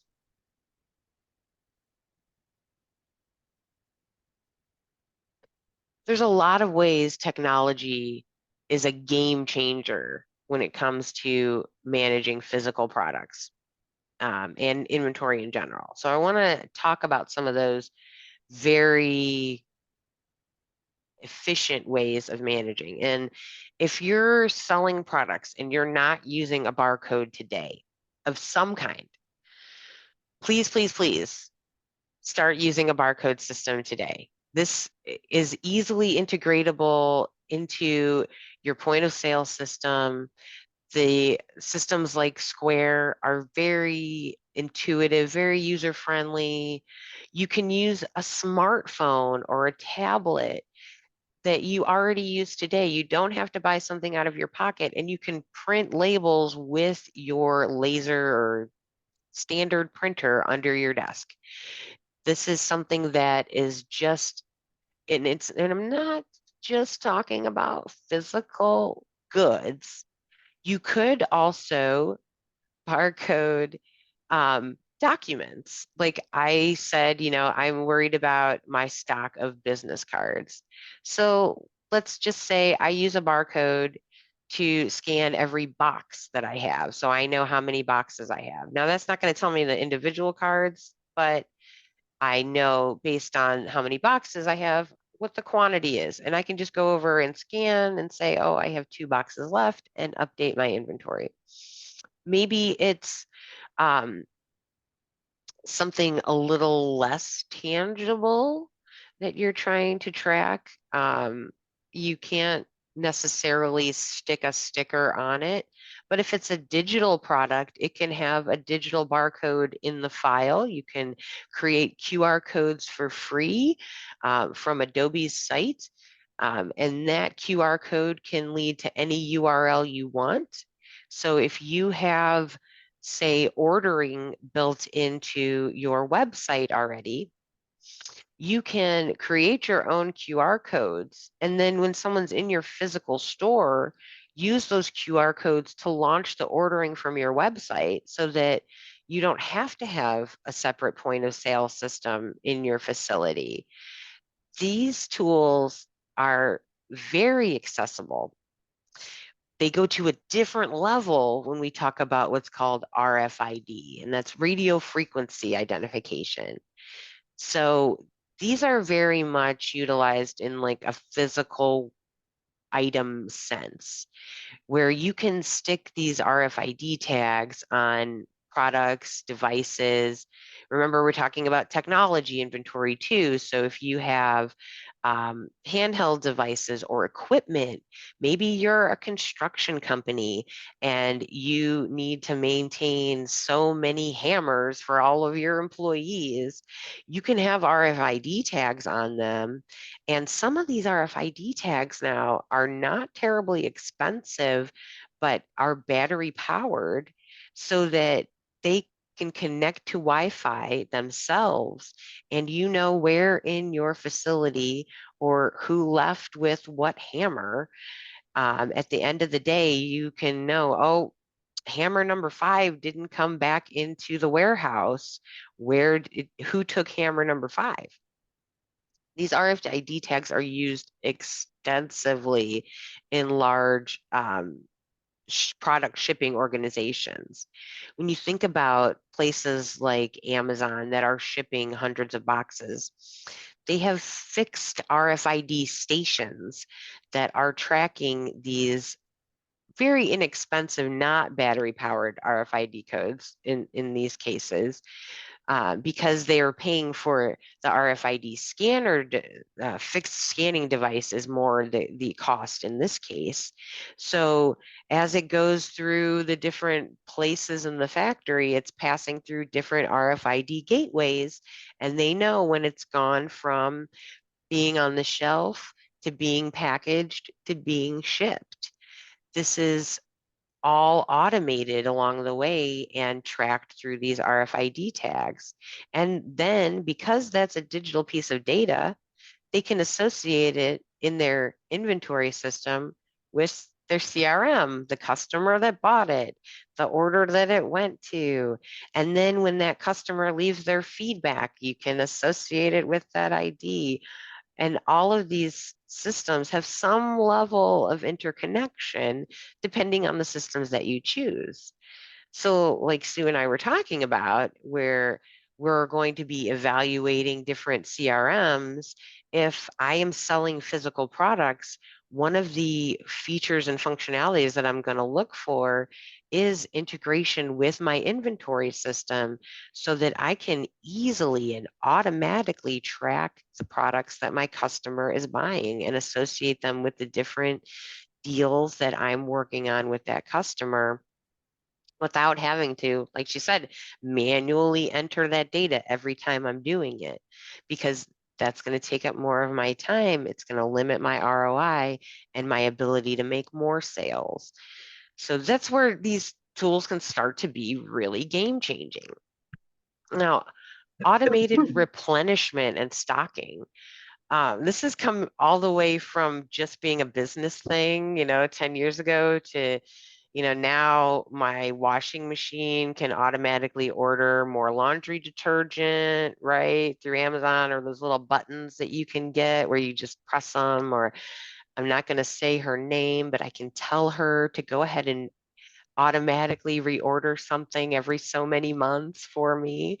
These can help businesses if you understand your inventory needs, because you understand your pipeline and you understand where your stock levels are today, and you can put that data together. You can have these automated stock replenishing options enabled and know that it's not going to cause you to spend extra money. Maybe you want to buy at an optimal time of year. Maybe you want to buy in bulk. These replenishment options can make sure that you're getting the best bang for your buck. So then there's the more controversial technologies that can help you with inventory management. Video monitoring. So we've seen video monitoring used in inventory process starting, back in the day with, did something just go out the door that didn't get paid for?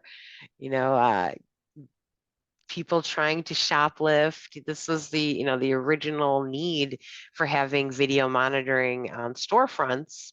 We wanted to know who was walking out the door, what they were walking out with. But now you can use video monitoring throughout your business when done securely, to track where your inventory is going. And when you integrate it with artificial intelligence, and I know now we're talking about a lot of integrated data risk, right? But that integrated artificial intelligence can handle complex video concepts where, say, it's watching baristas in a cafe as they deplete the cups that they're using. So it knows how often you have to replenish the 24-ounce cups in the cafe. Without any interaction, that video monitoring system is counting every cup that's used, whether it gets into a customer's hands or it's thrown away, so that we know, hey, it's time to order more 24-ounce cups, or we don't have enough stock, or we're overstocking these 24-ounce cups because they're only going out so many times per day. And that can take a burden off of someone in your organization that's maybe struggling to stay on top of the ordering process. These aren't without cost, and they aren't without setup. But depending on your goal, if you have trouble keeping staff, If you have struggles with maintaining inventory and you want a way to take that burden and lift it, these tools can be seriously impressive and accessible to everyone, not just to large scale organizations any longer. So let's talk about some of the inventory platforms. And again, like I said, you can work with what you got. You can use the spreadsheet templates that I've provided you. You can use the other tools within your email system to manage how your orders are going and inventory process. I'll warn you, these are not scalable. And as we talk about this concept more, they're they become riskier and riskier as your business gets larger. And especially when it comes to inventory, there's very limited functionality. Excel may be a good way to store the data, but it's not going to alert you. So now you've got to go into Outlook and create manual alerts, or you have to create reminders. You have to send a contact information. You're getting where you have to use multiple parts of that system already. So the scalability of them as inventory platforms is very limited. You do have those same point of sale type options to manage your inventory. And for some businesses, these can be very sufficient to meet their needs. Square, it's a very accessible point of sale application. If you're not doing anything massive, it's very inexpensive, and you can have kiosks or you could do it right from mobile devices. For those of you running websites, WooCommerce does manage the inventory of the products that you sell through it. It's not ideal. There are some plugins that are helpful for WooCommerce if you really need to get into intricate inventory management and sales options. And then, of course, there's the actual platforms, again, many of which are free. And those include things like Zoho has an inventory platform. There's a popular one called Sortly. Fresh Sales, which is actually part of the Fresh Desk, Freshworks ecosystem, which is similar to Zoho or Odoo. A lot of these platforms are going to have similar functionality. And for me, I just happened to be working in Zoho already. So I thought we would just, again, take a look at that inventory platform real quick. If I can type it properly.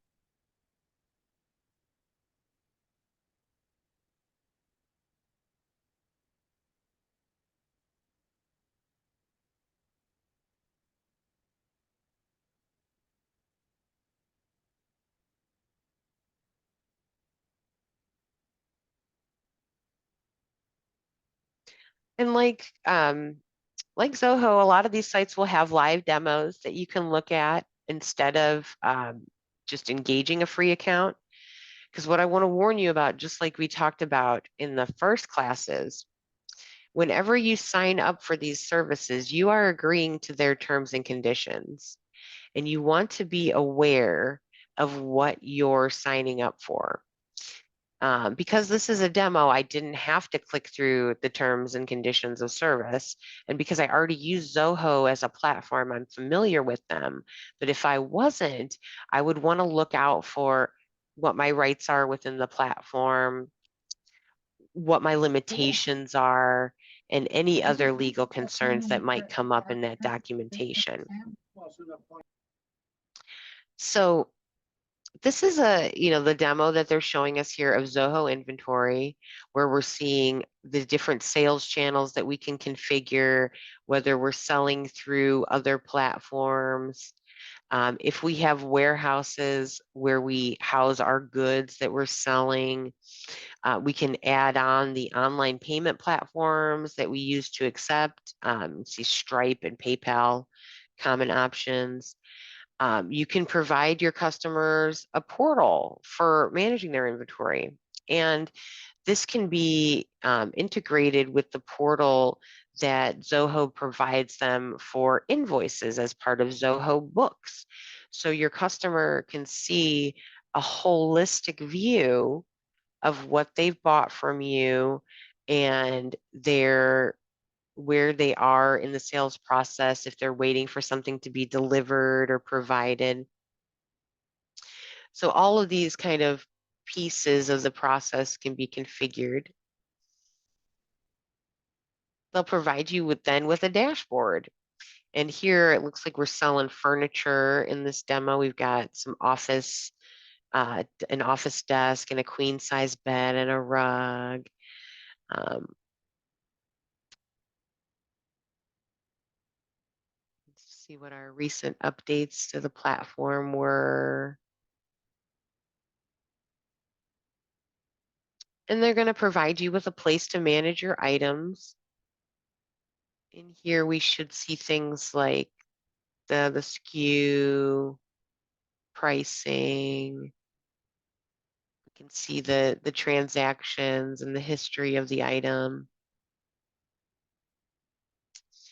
There's a couple things that I'm not seeing here, though. I mean, it's nice that it has an image, but right from this view, I'm not actually seeing my inventory level. So I'm not sure within the application where they would see that. Maybe we have to go to reporting here. Let's see what our inventory summary report looks like.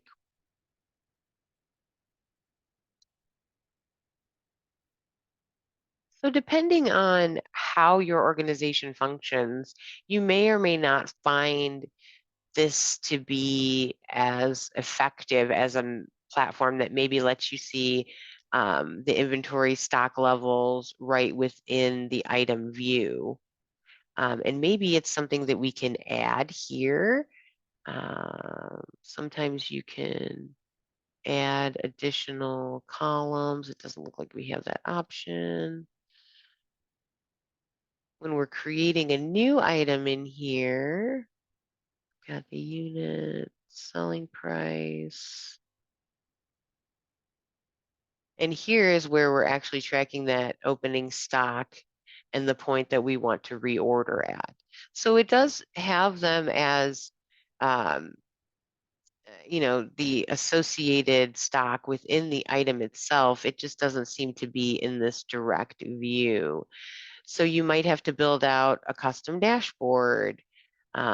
Maybe there's different reports that are more geared to how you operate. And you can also see in here the different payments you've made if you're buying raw materials, what your purchases by each individual item might be. They could use a little more data in this particular demo. I don't know if they give us a different demo organization here to take a look at.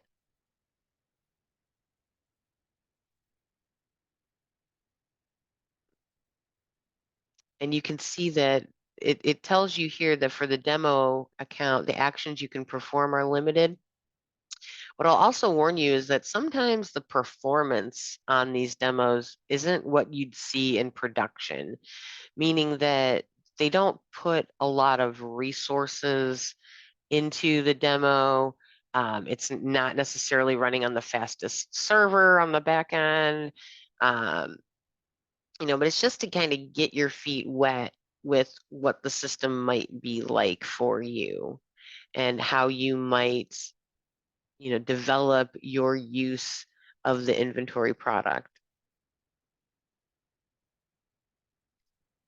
And these customers here should be integrated also with, if you use Zoho Books, if you use the CRM, they're all interconnected so that you can see what the full customer picture is at any given time, or at least drill from one point to another without having to actually go in and out of the system or search in some hokey way. It should provide you as much of the interaction information with that customer as you need to accomplish your goals. And if it doesn't, it might not be the right platform for you.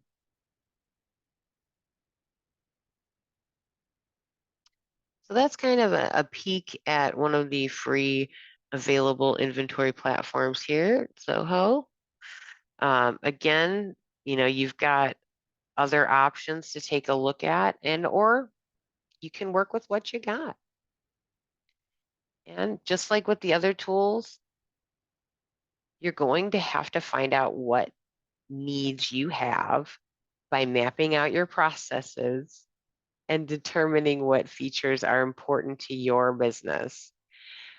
You, um, this, I understand the concern about this being time consuming. And yeah, we all have to have our taxes done by the end of the week, and we all have to walk our dog at the end of the day and cook our dinner. And there's so many things to do.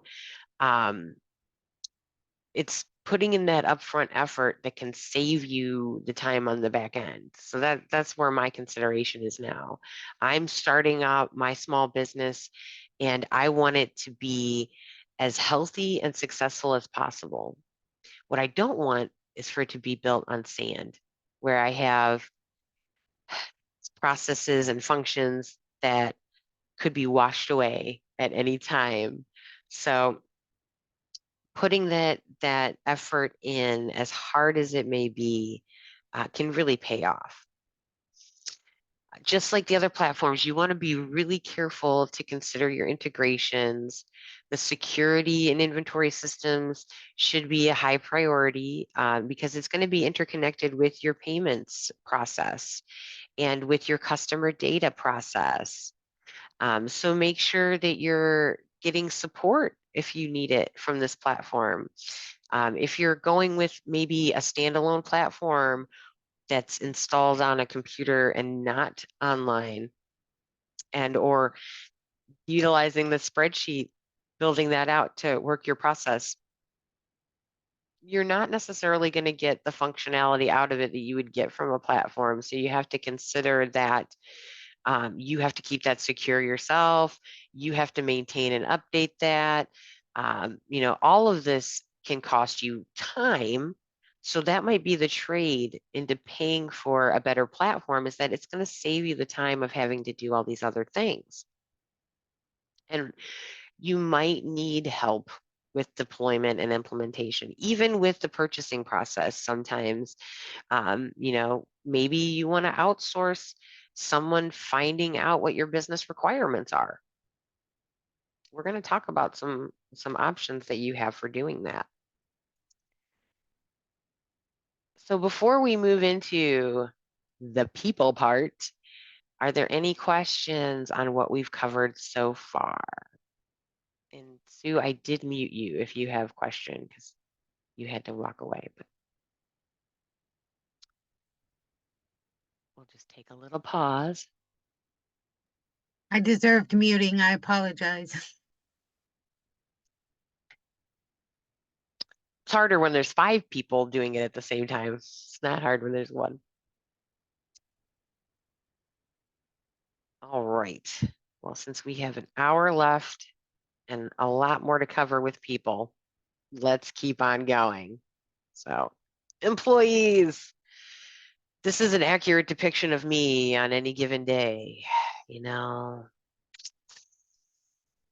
Slowly getting around to what I need to do for that day. We've all experienced those moments, or we've all experienced employees that we've worked with that maybe weren't the best to work with, or employees that were really aspirational for us, where we're like, wow, I wish I could be like that employee. In my career, I've had all different kinds of experience with coworkers, with management. But the one thing that all these businesses have in common is they've had to manage the employee process and experience. You kind of can't get away. If you have to have an employee, you have to. If you are your only employee, though, some of this is still relevant to managing yourself and how you approach your continuous improvement as an entrepreneur. So, for the most part, this part of the conversation is focused on managing others, but we're going to keep turning these concepts so that we think about them in ways that span more than just the traditional business aspects. The recruiting and hiring process. So this can be so time consuming, especially if you're going to post jobs on a bunch of manual job boards, or maybe you're like a lot of our local businesses and you're using social media or putting out physical flyers. And then once you've gotten the word out, now you've got to collect all the applicants, and then you have to review the applicants and coordinate interviews and schedules. And there's so much manual process. And then you have no visibility and tracking without a system. Who did I already email about this? Who did I review? What did I feel about this or that interview? And which, what recruitment source did they come from? Was it valuable for me to go post these everywhere? Did just hanging a flyer on my door result in more people applying for the job than, using ZipRecruiter or Indeed or one of the other services? This having visibility into this process is even tough when we start to get into some of the systems. And then there's the inefficient process of evaluating and how easily we bring in personal feelings rather than kind of just sticking with the facts. But we know that evaluating a candidate isn't just about their skill set, their history, but it has a lot to do with how they will interact with the rest of the team, customers, partners. But, you want to make sure that you're creating standardized methods for screening and assessing these applicants. You want to be able to collaborate with the other people in the company that have to be a part of the decision-making process. And you want the candidate to have a positive experience. So without a system, this can be very difficult. Then you have all of the compliance risks. If you're using your email as a system of record, you're running a lot of compliance risk. There are a lot of laws around employing people, and there's a lot of regulations. So you have to maintain very accurate records and documentation, and keeping that in just your email or even in Google Drive or Microsoft OneDrive can be a compliance risk. You also want to avoid unconscious bias and discrimination in the hiring process. And without sort of a formulaic evaluation and intake process, how do you avoid that? And I went through an experience very recently where there was a very non-transparent hiring process. It was someone that I had just talked to through a friend. And then, I provided her my resume and I talked with her a bunch of times. And then her boss and I and she, we all had a call. And then there was nothing. And I don't know why. And there's no information about it. And technically, I don't know what I could still be considered a candidate or not, but there's no transparency in the process. So if I found out down the line that they decided to pick a male instead of a female for this role, is it possibly because of discrimination? Well, if they don't have a transparent process, it would be, up to me if I want to lawyer up and say, hey, I think I was discriminated against when I went out for this role. They didn't provide me any transparency. All I know is that I was highly qualified and they picked a man instead. So you just want to kind of avoid these things. and maintain your brand as an employer. Because this probably, if you're hiring someone now, it's probably not going to be the last time you hire somebody. So if you get a bad reputation as having a non-transparent process, a difficult, long process, if you're unable to show that you have a good culture within your business, this can start to get out, amongst candidates or just the community at large that, oh, it's awful to work there. They're terrible with their employees. You don't want to try to work there. Or, oh, I worked there and it was, not a great experience, so I don't recommend it. Versus, oh, I had such a great experience, even though I only worked with them a short period of time. I would go back. And now you're competing for the best talent because you're known as somewhere people want to work, someone people want to work with or work for. So you want to maintain that brand as a good employer. And you can utilize free and low cost platforms to help with this, including job boards that offer automatic posting. And I've given you a spreadsheet again, more spreadsheets. Um, but you want to maintain checklists, at least some kind of documentation around your hiring process. And if you maintain that brand, you'll be able to leverage employee referrals and personal networks to streamline the process. And we'll talk about, potential outsourcing to help with the processes as well. So this is where hiring is one area where AI has been actually used for a long time. It is here to help, but with a side of caution. So artificial intelligence tools have been used over a decade or more in what's called the applicant tracking process. Large corporations have utilized these tools to automatically review resumes and pull out relevant candidates based on certain criteria that they programmed into the artificial intelligence or that it gathered from resumes that were deemed to be successful or relevant to the role. So, that's where it's been used, and within an advanced HR system is very easy to implement and use today. But all of us, even the smallest of us, can use artificial intelligence to help us today with hiring. Because these chatbots have such robust searching capabilities and can really put things together for you.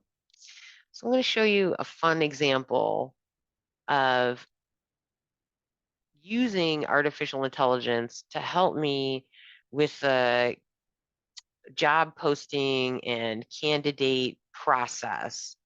If I were, say, the owner of a local cafe and I was looking for a new barista, first I have to describe this job, this role, and the skills that I want in order to post the job to have applicants come in.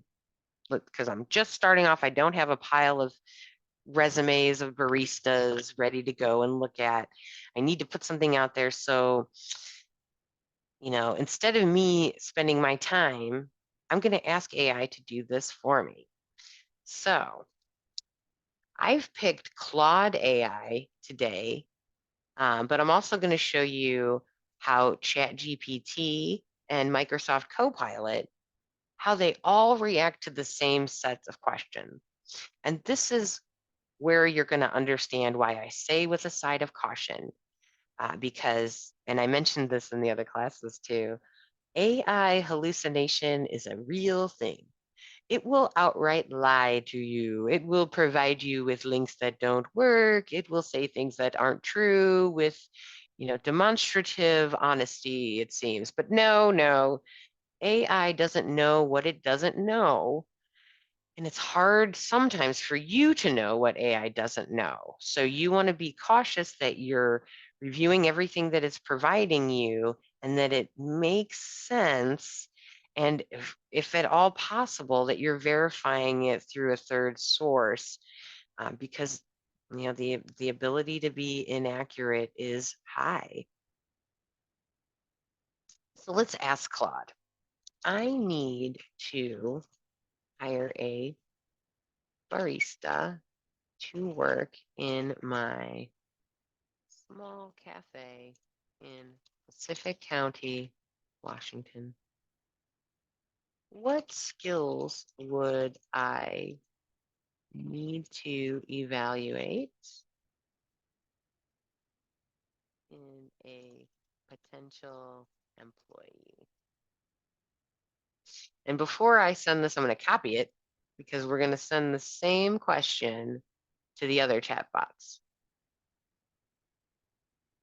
And you'll see pretty quickly it's coming up with what I should look for. And we'll ask ChatGPT. Now, the reason I'm kind of leaving it on here while it answers, not only to show you the relative speed of response of the different AI tools, but most of them stop responding if you browse to another tab. Sort of a built-in consideration there. So let's go back to Claude. And you'll kind of see why I picked Claude. Right now, it's sort of my favorite model. It's very clear and kind of understands the questioning better than the other models right now. So it said we want to know if they're good with an espresso machine. They should be experienced in operating and maintaining espresso machines and all the different, pulling quality shots, steaming and texturing milk, troubleshooting any issues that may arise. It gave me pretty detailed information there. Drink prep, customer service, attention to detail, multitasking, cleanliness, problem solving, time management. So it started with specifics and then worked its way down to kind of the more broad skills that I'd want to evaluate. Let's see. So ChatGPT took a different approach. It put customer service skills first and then the coffee knowledge and brewing. But it doesn't outright say here. Well, it says they should know how to grind, tamp, and extract espresso shots, but it doesn't mention the equipment, troubleshooting. So it's given me some different ways to consider it that might be a little more simplistic. And these feel maybe a little more personal, whereas these feel a little more generalized. Here we have ability to work under pressure, whereas here we kind of have multitasking and attention to detail and problem solving. These, time management and cleanliness are both brought up again. Flexibility and adaptability is a good add. That's another qualification that I think is really important for any employee. And maybe there are some businesses where it's easy to work in a really rigidly structured environment and you have your specific process that you're handling. Most of us, especially if we're entrepreneurs, we're doing a wide variety of things. And any given point in time, we might have to change gears and work on a different project. We might have to learn a new skill. We might have to adapt to, say, having the power out in Ocean Park for a 16-hour day. You have to be flexible and adaptive. Certainly as an entrepreneur, but I think any employee really benefits from flexibility. So we have some good things here. Now, I'll say I probably like Copilot the least. of the AI tools that are freely accessible right now, with the exception that it includes Designer. So you can do a lot of image work for free in Copilot, which is great. You can't do that with the free version of ChatGPT right now. And Claude is just adding some of that in. So you can do some for free now, but it hasn't been doing it kind of as long as Copilot has. So what Copilot also put customer service and coffee knowledge on the top. Let's see, it kind of following along here. And then it's getting into technical skills. Wait, this is a lot more simplistic than the other ones. It's not as specific to a barista. So, this is where I'm showing you the different results that you're getting based on the different AI tools. So let's say, I liked this, and I want to create a social media advertisement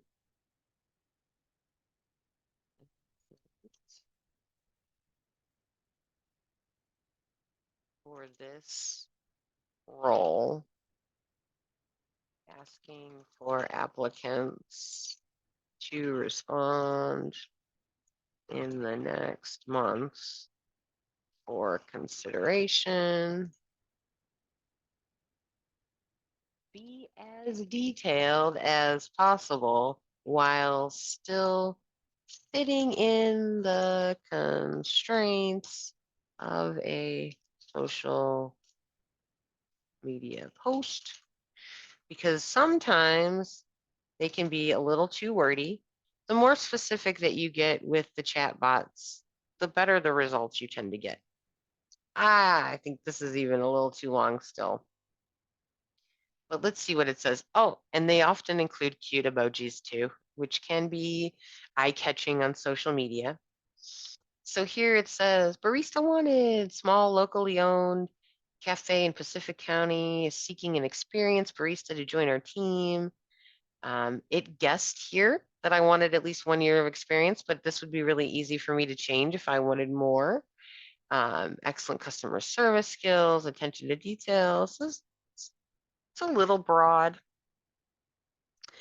And then it's made some assumptions about what we might be offering in this ad. I didn't have to tell it anything about this, just based on me asking it to create an ad for this job. It knew that these are the things that it should include.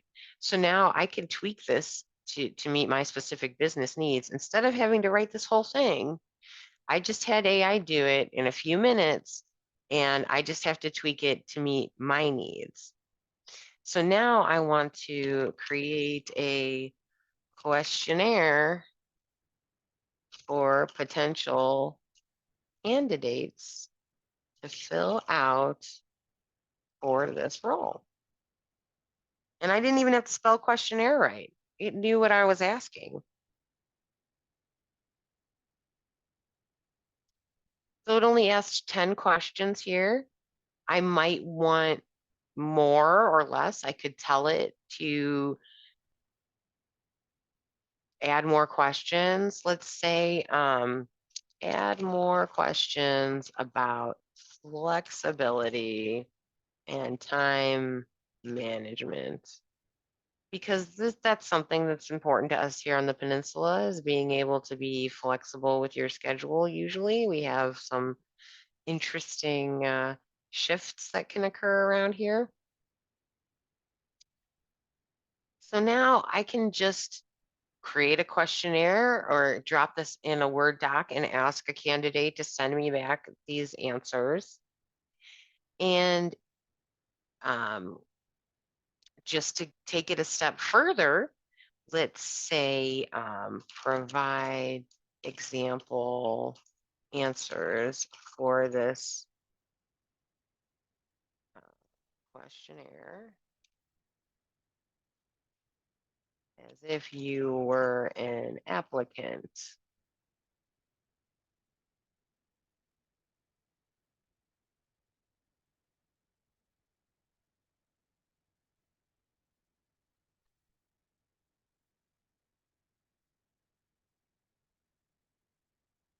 Wow, this applicant is providing a very detailed response to my questions.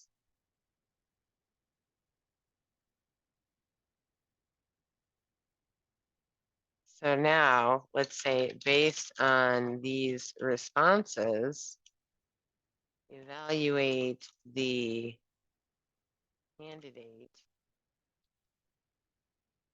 and provide an estimate of success they would have in the role.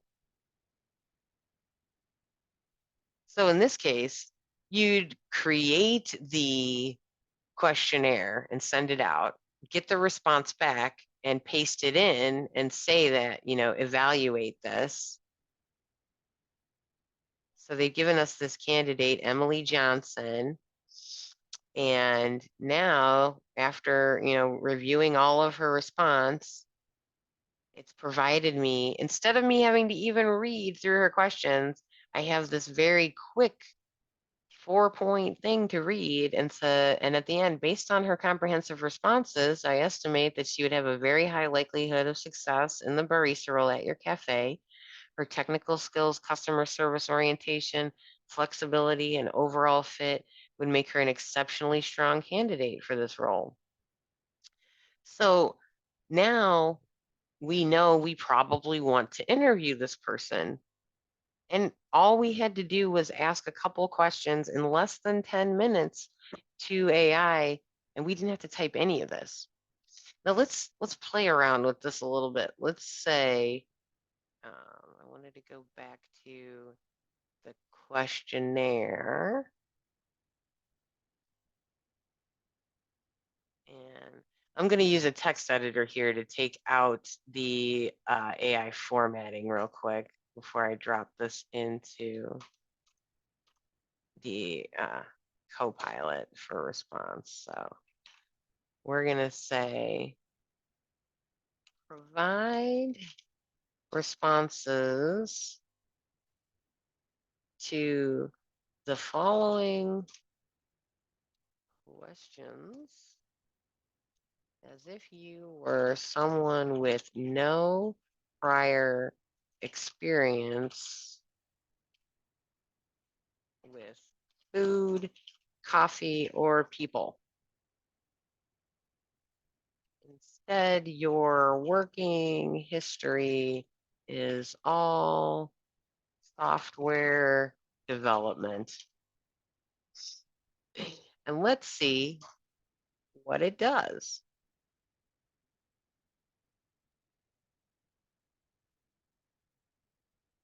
So it's providing me very simplistic answers, which is it's kind of providing some funny answers here. This is good.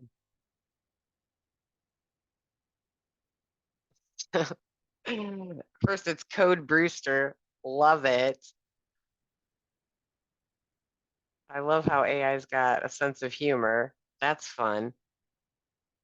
Oh, sorry about that. Let's get back to that page.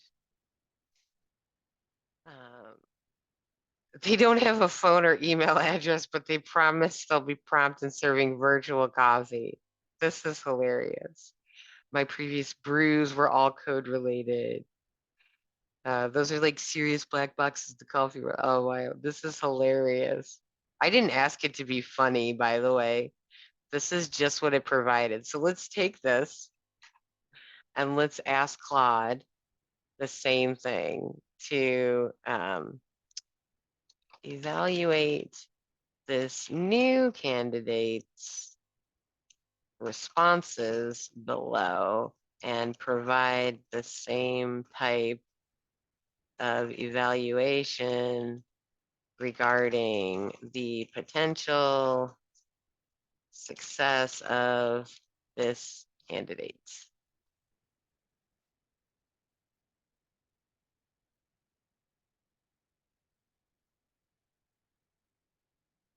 So if you received this hilarious response to your post, it would tell you they lack relevant experience and there's some significant concerns about the suitability for the barista role. Inadequate customer service, lack of technical aptitude, questionable time management and and reliability. Some of the candidates' responses, like not having a phone or email to be reached at, raised doubts about his reliability and ability to adapt to the scheduling needs of the cafe. Yeah, I would say so. So you can see, though, how for someone who's trying to tackle the hiring process on their own without any additional tools, these artificial intelligence chatbots can give you so much time back in your day. But again, it'll come up with weird and funny responses for no reason. It'll come up with lies for no reason. So you have to be very cautious when you're using it. So now we've gone through the hiring process. We have the candidates that we want, or we already had employees. Well, that's not the end of the story as far as employee development. We want to encourage our employees to be learning continuously, even if it's just us. I want to encourage myself to continuously learn as well. There are tools available to our community that can help us with this. We first want to understand what depth of skills our employees or ourselves, what do we already have and bring to the table? And our amazing library system is kind enough to give us the tools that we need to do this right on their website, trl.org. Under the online resources, you'll find there's all kinds of tools available here, but under the online courses, if you scroll down a little bit, there's this North Star Digital Literacy. And these are like basic skill assessments that will help you understand where your employee is with internet skills, with using email. If you're going to deploy a new HR system, an inventory system, a customer relations management system, can your employees handle it? This can help you define that. And if you find that there are gaps, there's this universal class, which can, there were so many classes here, it kind of blew my mind. I think I signed up for like a 3-hour accounting class.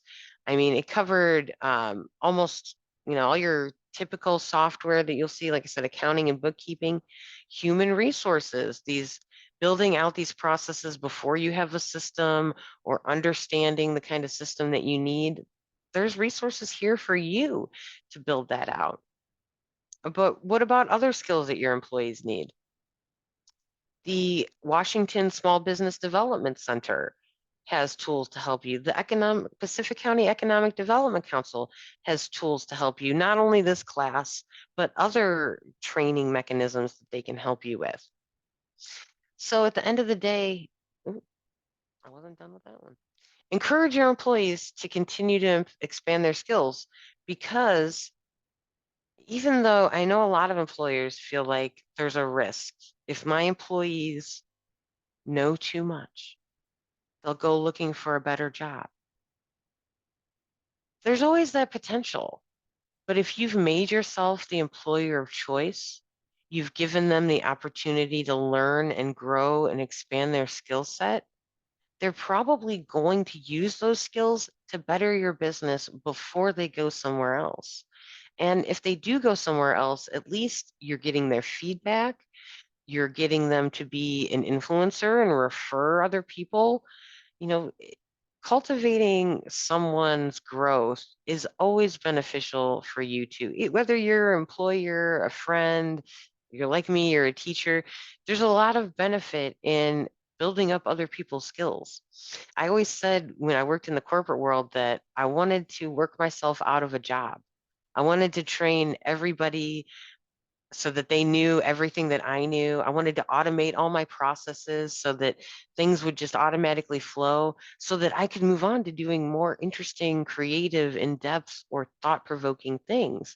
We don't all want to be doing manual processes for the rest of our lives. We want to be doing meaningful work. So continuously learning and expanding our skills is all part of that. And using these employees to cross train. We're going to talk about training a little more in depth here, but use these employees to train each other, to create materials, and to understand your processes. Let them be a part of improving your processes and procedures. Before you make policy changes, let them be a part of those decisions. And that's going to strengthen your brand as an employer, your relationship with your employee, and their relationship then to your customers and the rest of your business. So you can consider options for replacing staff, the need for staff with technology. So we've all hopefully been out in the world enough to experience the concept of self-service kiosks. And some of us may have negative connotations with these, that they're, they can be hokey. Maybe they don't give us everything we want. Maybe we really like that personal touch. But at the end of the day, for a business that can't keep staff, that still wants to grow and make sales when they don't have someone to put directly in front of people, there are so many cool self-service options now out there. Like you're looking at on the screen right now, ordering from a kiosk for food service. If you even go into Warrenton and go to the Taco Bell, they're going to direct you to go stand at one of the kiosks and do your order. The people there do not want to take your order because they're limiting their staff to just what they need to cook the product and get it out the door at the end of the day. It's easier and it's more accurate at the end of the day, because sometimes there's miscommunication. You're able to directly enter what you want. To me, that's a benefit. And as a, I'll say I'm a more complex orderer. I am vegan. So many of these restaurants, including Taco Bell, they have options that I can take advantage of, but I have to customize them in order to make sure that I'm not getting any animal products. So, trying to say, yes, I'd like your bean burrito fresco style, no cheese, without the red sauce, and I don't like onions, so no onion, or, just doing that alone, it's diminishing the experience. I can tell you from personal experience that the staff kind of tunes me out sometimes and doesn't hear all the things that I tell them. But now I can just go up to that kiosk and bing, bang, boom, order what I want. In fact, if I've done it before and I have an account, I can just reorder what I've already ordered. So they've created advantages to that customer experience instead of making it a detriment. And it's not just food service that can take advantage of this, though I'll tell you, here on the peninsula, food service is a huge opportunity to take advantage of it. Even if you're not in one of these like outside or stand-up kiosk kind of situations. Let's say you're a sit-down restaurant, but you're having trouble with staffing. You can put a QR code at every table where customers can scan and look at a menu on their mobile device and place their order directly there, or call for staff directly through the app. Maybe you have a tablet that greets them when they walk in the door that says, hi, our staff will be with you shortly, but please have a seat. And, then when someone passes by that, an automated message is sent to someone in the back to let them know that someone has entered and what table they went and sat at. They're even putting a tablet at the table where they can order from. There's so many cool ways to allow people that autonomy, that ability to operate without having to have someone in front of them all the time. yes, there's always going to be the argument that it diminishes the personality a bit, but if you're running your business right, you can probably overcome that by impressing them throughout the process, making it easy, making it faster, making it more detailed and personalized to them. Like I said, if I can go into your restaurant and reorder my favorite meal in a couple button clicks, or order in advance. There's so many restaurants and all of our wonderful espresso stands here. There's nowhere for me to order my coffee ahead of time with an app so that I can just go pick it up. To me, that would be that would set them apart from the competition because I just want to be able to go and quickly pick it up on my way. I don't want to have to wait in the line and then wait again for the drink. If they have my order in advance and have the drink ready, maybe one of the two lines at the espresso stand is just for pre-orders, and then the other line is for people that are walk up or drive up.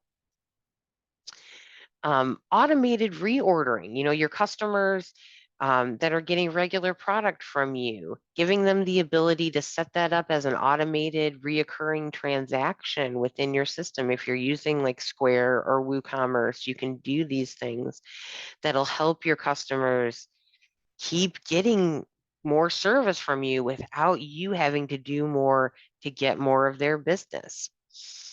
For the local hotels, there's so many options for contactless check-in and check-out digital room keys that they can use from their mobile devices. There are all kinds of Internet of Things or IoT products like sensors, automatic lighting, different things to help manage your facilities.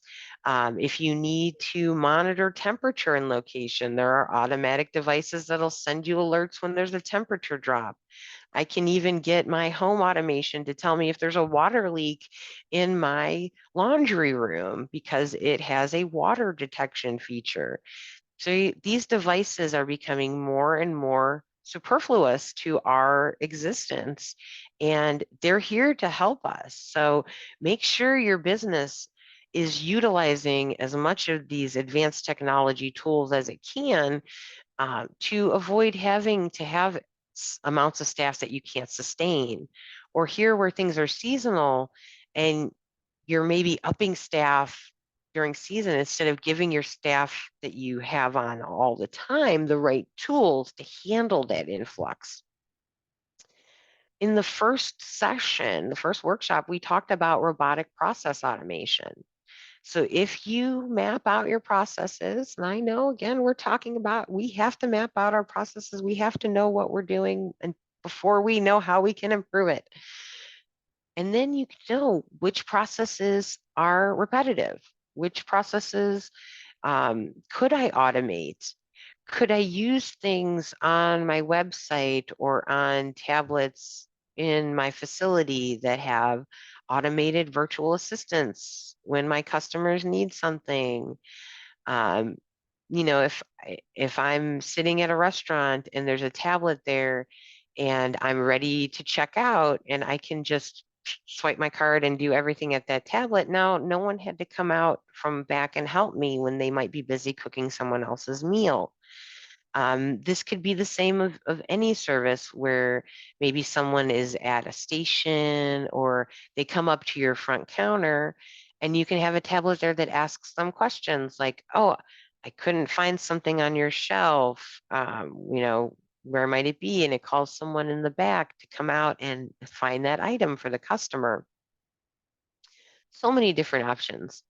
And then there's the HR software that we're going to get into that handles managing the workforce optimization, their scheduling, their time tracking, integrating that with their payroll and other processes, making less manual work for your employees that isn't actually related to driving your revenue, like their clocking in and clocking out, like their feedback on their processes, like when they want to request time off. If you don't have systems for this, these are manual processes that take up your employee time and their time.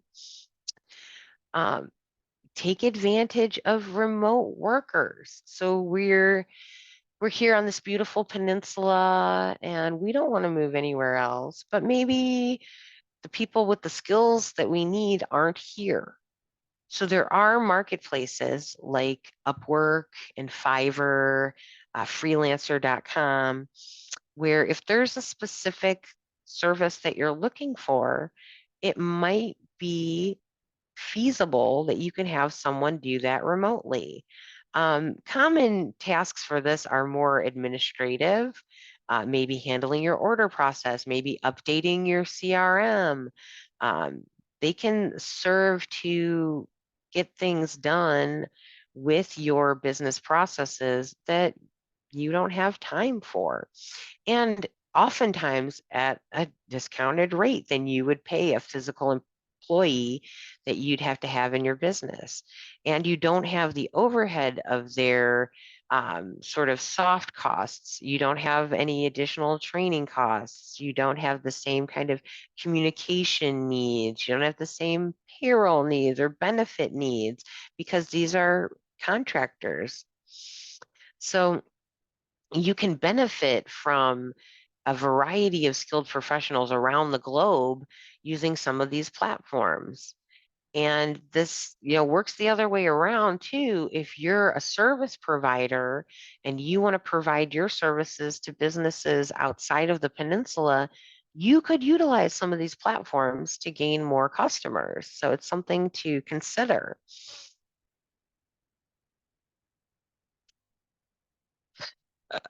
So I had a little time built in for another break. We're a little behind, so I'm going to skip it, but I just like to take a little breather from time to time.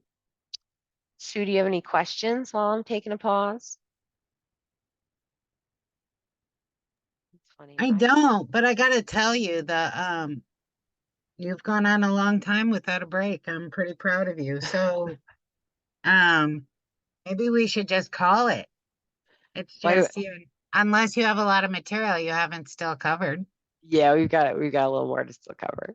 Okay. Sorry. No, no, Hang sorry. hang in there. I'm hanging. But I'm gonna take 5. I have to run Okay, to the room of rest. gotcha. All right. Well, we'll pause for a second then. Just start when you're ready and I'll be back.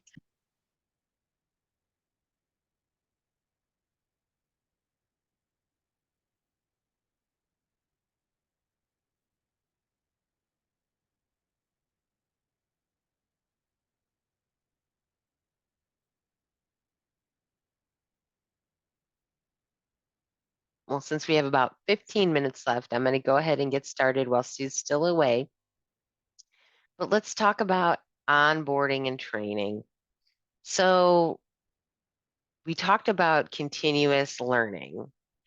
This does require that you create some opportunities for your employees. And like I said, we have those free tools, but there are other ways that you can onboard and train employees to do the tasks within your organization that can really save you time and effort. The onboarding process can be 10 to 15% of your time managing those employees.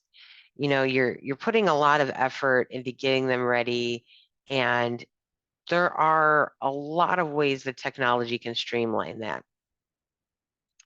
So one of my favorite tech for training tips is using video tutorials.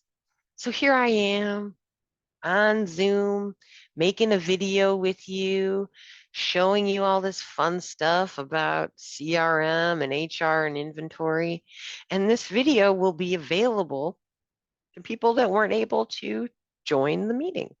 So let's say I was trying to train someone to do something else that I do, like implement my new CRM.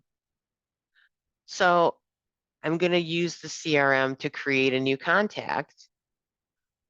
I'm going to kick up this Zoom meeting and record myself as I'm doing this and record myself talking about the process, where I got the different information from, how I had to set it up, so that I have that recording to go through the process, and I have the transcript of what I said during the video so that I can use that as the documentation. It's so accessible now to use platforms like Zoom or to just pick up your phone. So I use a Google device and they all include recorder. So I can just quickly hit record as I'm doing something, and I have an audio recording and I have a transcript of that audio recording to know what I said and create documentation from that that gets stored to my Google Drive, and then I can bring it down and create a document of it. So as you work through your normal day, you could set up your mobile phone to just record everything you do and talk through it. And before you know it, you have videos of every process in your business, and you have transcripts of everything you said during going through those processes to build out training documentation. This is a huge time saver. I highly recommend getting into a habit of making yourself videos and audio recordings. And then, and this is something that I talked about in a different course at our local senior center, but about capturing your life and storing that data. You do have to implement a process for then intaking what you've captured and storing it, modifying it, turning it into meaningful content. Some of the um, and Sue brings up a good note. Some meetings you are not allowed to record. Sometimes you're not allowed to record interactions of different kinds. Um, I mostly refer to this as like as you're going through your personal processes, things that your employees are expected to do, things that you do throughout the day, where it's appropriate.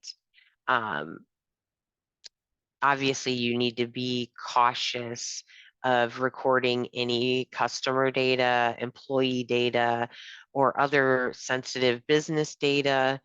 You would want to either not record, stop your recording, or make sure it's edited out after the fact, or anonymized, which just means taking what is otherwise identifiable data and making it into gibberish or non-understandable or non-relevant data. But when you have those videos and the documentation and you've started to collect some of that, then you can start to build your own interactive online courses. And in the documentation that I provided, I included, some of the free or low cost platforms that you can build your own sort of online courses with. But really, you could do this with a simple website using images and documentation and click to the next, click to the next. Depending on your level of comfort with web design, it might be more or less interactive. But some of these include templates for creating things like quizzes or hands-on activities, because the more interactive the training, the more understandable the process will be to the learner. So you also want to provide opportunities for collaboration and knowledge sharing within your employees. And this can be, as simple as we all have a sustained channel for chat, either through an application like Slack or Microsoft Teams. You could use Facebook Messenger and have group messages. So as people go through their processes throughout the day, they could say, oh, the for that barista, the espresso machine is jamming today, do this and this to unblock it. Or, someone really needs to do maintenance on the machine. Can we get that scheduled? Making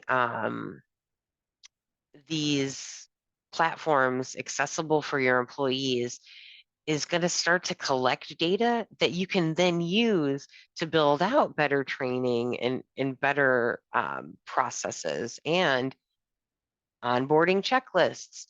And this, I probably would have had this as number one as you're thinking about things. You really want to have some kind of checklist, and this can be a spreadsheet. I actually did not give you a spreadsheet on this one specifically because while there are some common onboarding practices, like filling out your W-9 and filling out your employee forms and, signing that you were given the training on sexual harassment or some of the other, regulated processes.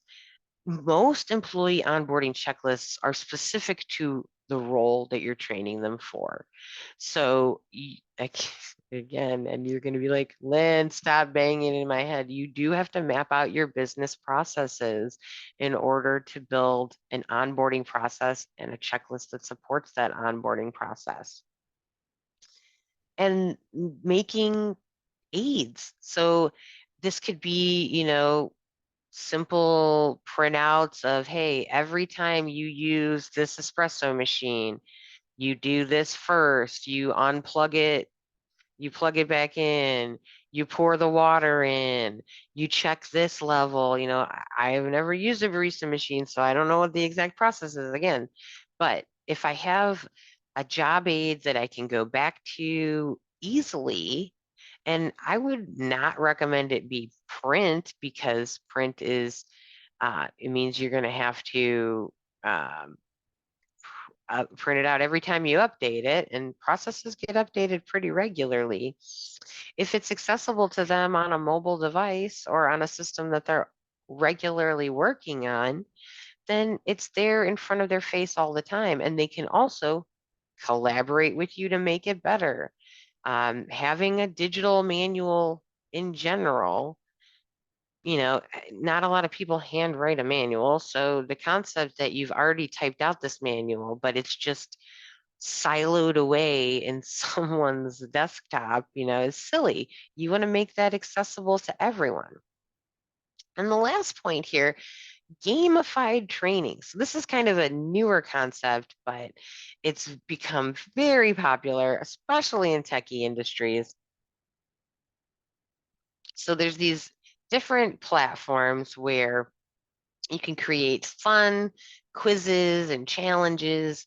And as people achieve different things, they earn points and bonuses and things, and they open new doors. And, you could use these fun tactics as ways to keep your employees engaged in learning new things and building new skills, or even going through their standard legal hoopla, whatever your business is every year, where you have to have standardized safety training and the employees all have to go through it, but nobody wants to do it. So it's always the last day and everybody's rushing to get it done. Well, if you offer them some fun incentives and you make it interesting, they're more likely to get it done and to offer you ways to improve it and continuously build on that. So there's some interesting platforms that you can look into to have fun with that. So there are these overall HR platforms that we can look into. This is the one area where I'm really going to say I highly recommend you go with an actual platform and do not utilize spreadsheets and email and your communication platform as your HR system of record. It is very risky to have your employee data stored in Outlook or in OneDrive or Google Docs. These are sensitive documents and information. You may be breaking HIPAA compliance rules. There are a lot of regulations when it comes to employees. Be very, very cautious. You can, now for recruiting purposes, you can use systems like LinkedIn and social media. You know, there's a lot of different online job boards and platforms that are just fine for that specific process of recruiting. But remember that that means that you're doing that in a disparate system. It's not connected to your task management. It's not connected to your financial system where you're tracking time. It's not connected to these other systems that you actually need that data to be very interconnected to. And that's why there are these sometimes free platforms where you can manage your HR platforms. And I should change that here to HR platforms, but all of these are HR platforms, including our friend Zoho here. But Bamboo HR, Workable, even ZipRecruiter, which is focused on recruiting but does handle more of the process, they offer free tools for managing a minimal amount of employees. They're not the most functional things out there, the free platforms, but the robust platforms can be very expensive. And that's why, again, you have to evaluate what's best for your business needs.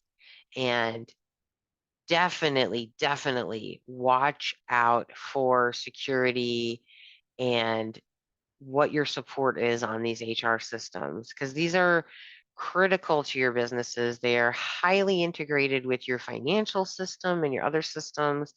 And if you have a data breach and some piece of your employees' very sensitive data, because you're collecting their social security information, their other tax information, you want to make sure that this is not put at risk. And again, sometimes you might need help in that selecting, evaluation, and certainly the implementation process in these complex systems. So with that, we have made it to the end of the session with time for a little more Q&A. I don't want to forget to tell you that all of these systems have analytics that you need to track in order to know if they're actually giving you the ROI that you wanted out of it, or the return on that investment that you made in these systems. And you got to track them, even if you're just tracking spreadsheets and in your technology tracking worksheet that I gave you, you're tracking that you're using spreadsheets to meet these technology needs. You definitely need to be tracking what you're using to do what process. And at the end of the day, what I wanted to warn you here with before we move on is that this is sort of a crawl, walk, run for any business. You're going to start with a crawl. You're going to start with a spreadsheet. You're going to start with a document to map out your process. You're going to start to capture some of this information. And then slowly you're going to move into a platform or two. Maybe it's not a single platform. Maybe it's disparate platforms that just integrate with each other. And then you're walking. You know, now you've got some automation going and you've got some of those processes interconnected.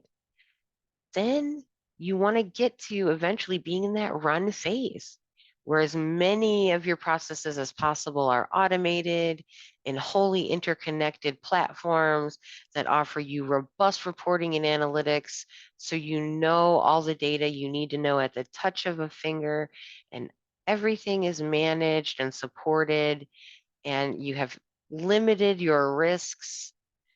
Now you're running. So with that, I thank you very much for being a part of this session. And our next class is coming up April 24th. And this is where we're going to talk about securing all this technology that we've been talking about onboarding in these in the first 3 courses. we've got to keep it all safe, and there's other parts of our business that we have to protect with technology. And that's what we will cover on April 24th. Thank you so much, Lynn. I think